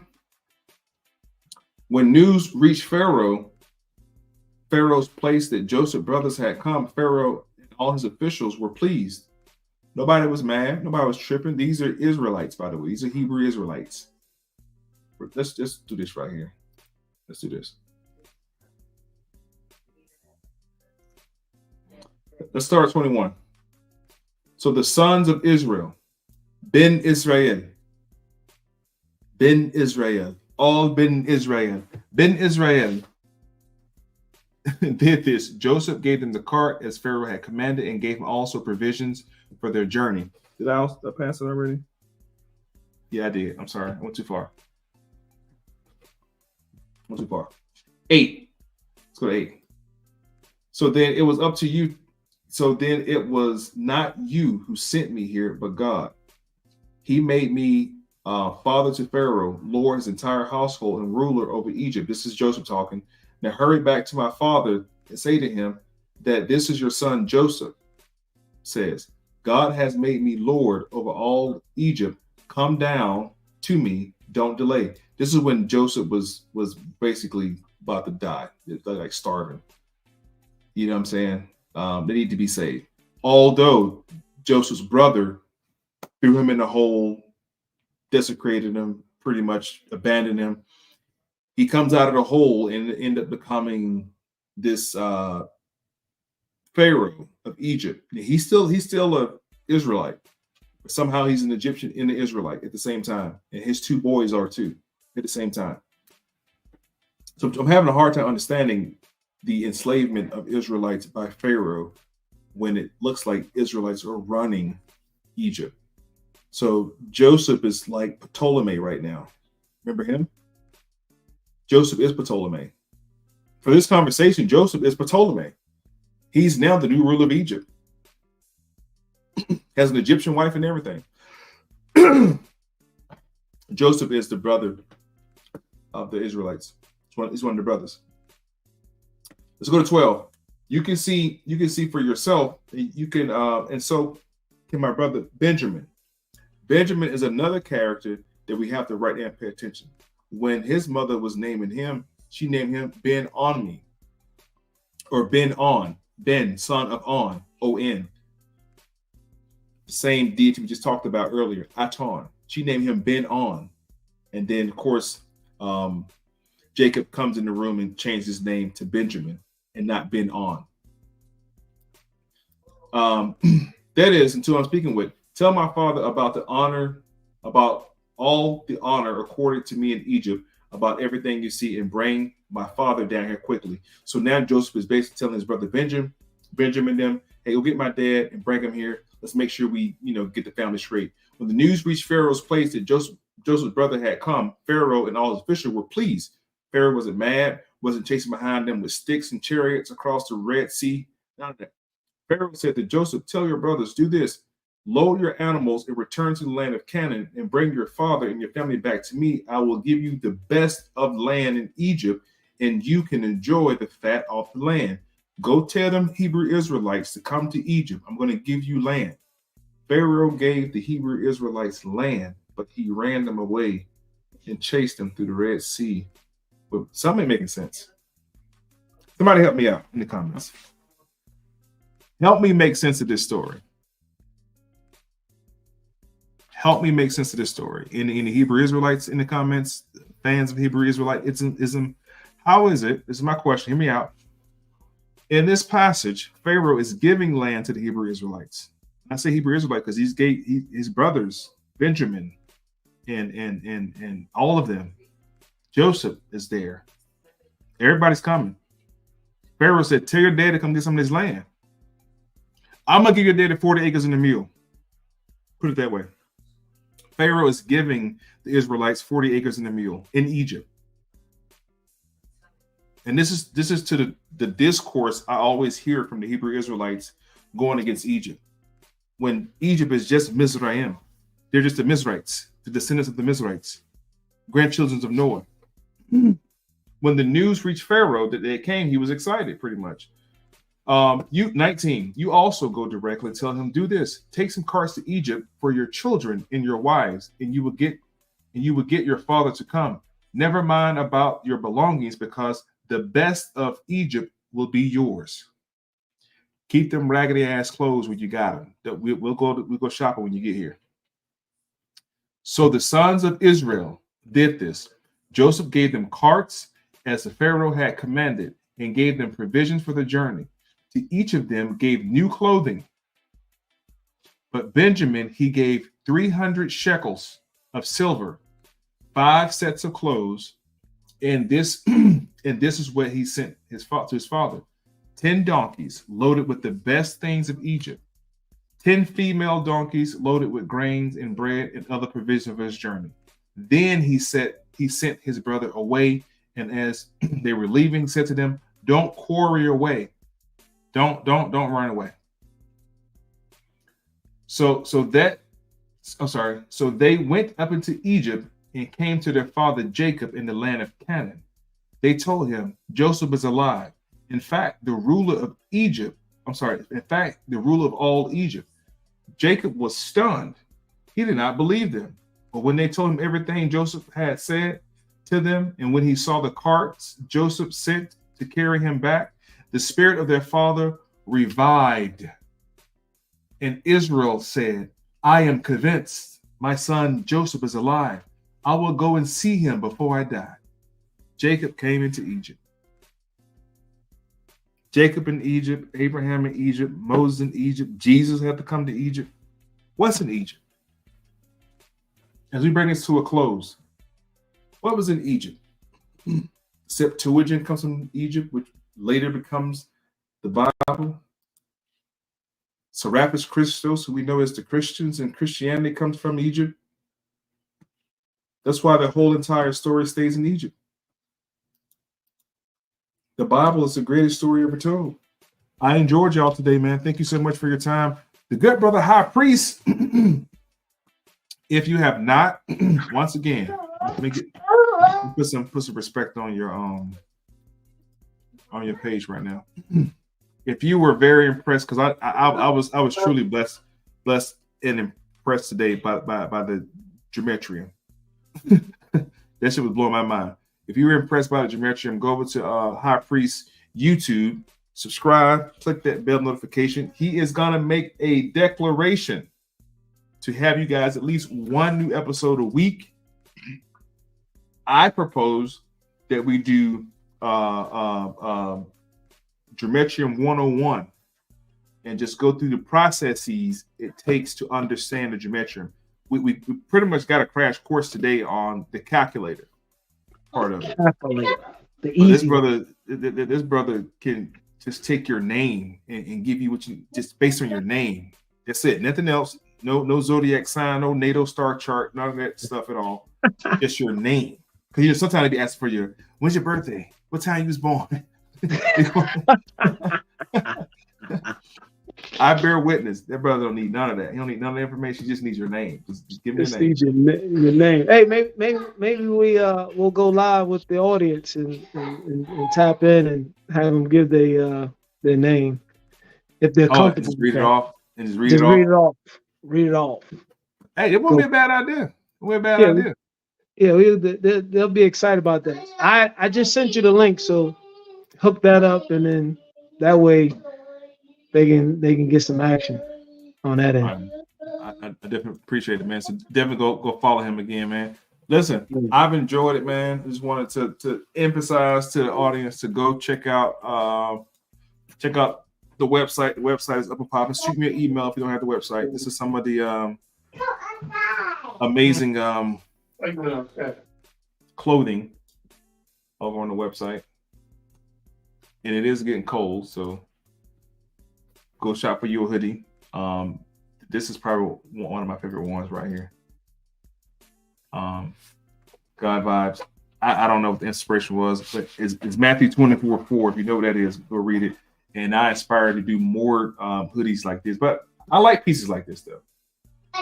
That's a dope piece. I like that. It's a good color. It says a lot, but it don't say a lot. Of course, the one with the footprint and the birthright, it says color coded on the back since 1776. Wanted. It says color coded on the back. On the front, it says stolen birthright with the foot. If you know, you know what that means. You know what I'm saying? Of course, the MOI hats, paper gang hoodies, the pink joints, the black joints. I got the paper gang mugs, paper gang phone joints, more the God vibe joints. I got the face covers, face masks. Ladies, if you want to rock something with the pink and purple, feel free to rock something over there. And of course, I got the creative content. But this is all my stuff, man. Definitely support. I'm gonna put this on sale probably next week. I'm gonna cut the price $55.33, but I'm gonna cut the price down for y'all for this one because I want to see y'all rocking this joint right here, misinformation hoodie. But yeah, if you get time, man, everybody go check out the site, man. Show your boy some love, man. All right, Priest, man, definitely appreciate you, brother. Absolutely. It's been amazing. Until next time, let me know when you're ready to do something. We want to do something. I want you to take the lead, and I'll just. I'm gonna put an all-nighter in. All-nighter. Okay, just for the people, for the platform. We're gonna make it happen. Matter of fact, we're gonna create like a Tasty Tuesdays, Get Money Monday, stuff like that type of atmosphere. That way people can. My manager is calling me right now, so he want me to take him outside. So listen, I'm gonna say thank you to you all. Appreciate y'all coming out, showing love. Definitely to the MOI, the platform. Let's do it again. I'm open, and yeah, we'll interact with the people, and I'll read their names off next time we make something happen. All right, there you go. We'll put it together, man. Appreciate it, bro. All right, family. Peace and blessings. Peace. All right, fam. Another exciting episode, man. You already know you can show love. The cash app is at the bottom of the screen. Give me 1 second. I just want to read off the contributors so far. The $2 challenge. So we're still on the $2 challenge. You want to drop something in there. Jerome Drury. Appreciate the donation. Who's we got on here? Ebony. Appreciate the donation. Black Cannon. I am. It's AMI. Thanks for the donation. Who else we got on here? I think that was it. If I miss your name, those all up. Oh, David Jones, Ebony, Black Cannon, I am, and Jerome Drury. Thanks for the donation, man. Appreciate you so much. It was amazing. Drop something in the bucket on your way out the door. $2 challenge. It's your boy MOI. I'm out.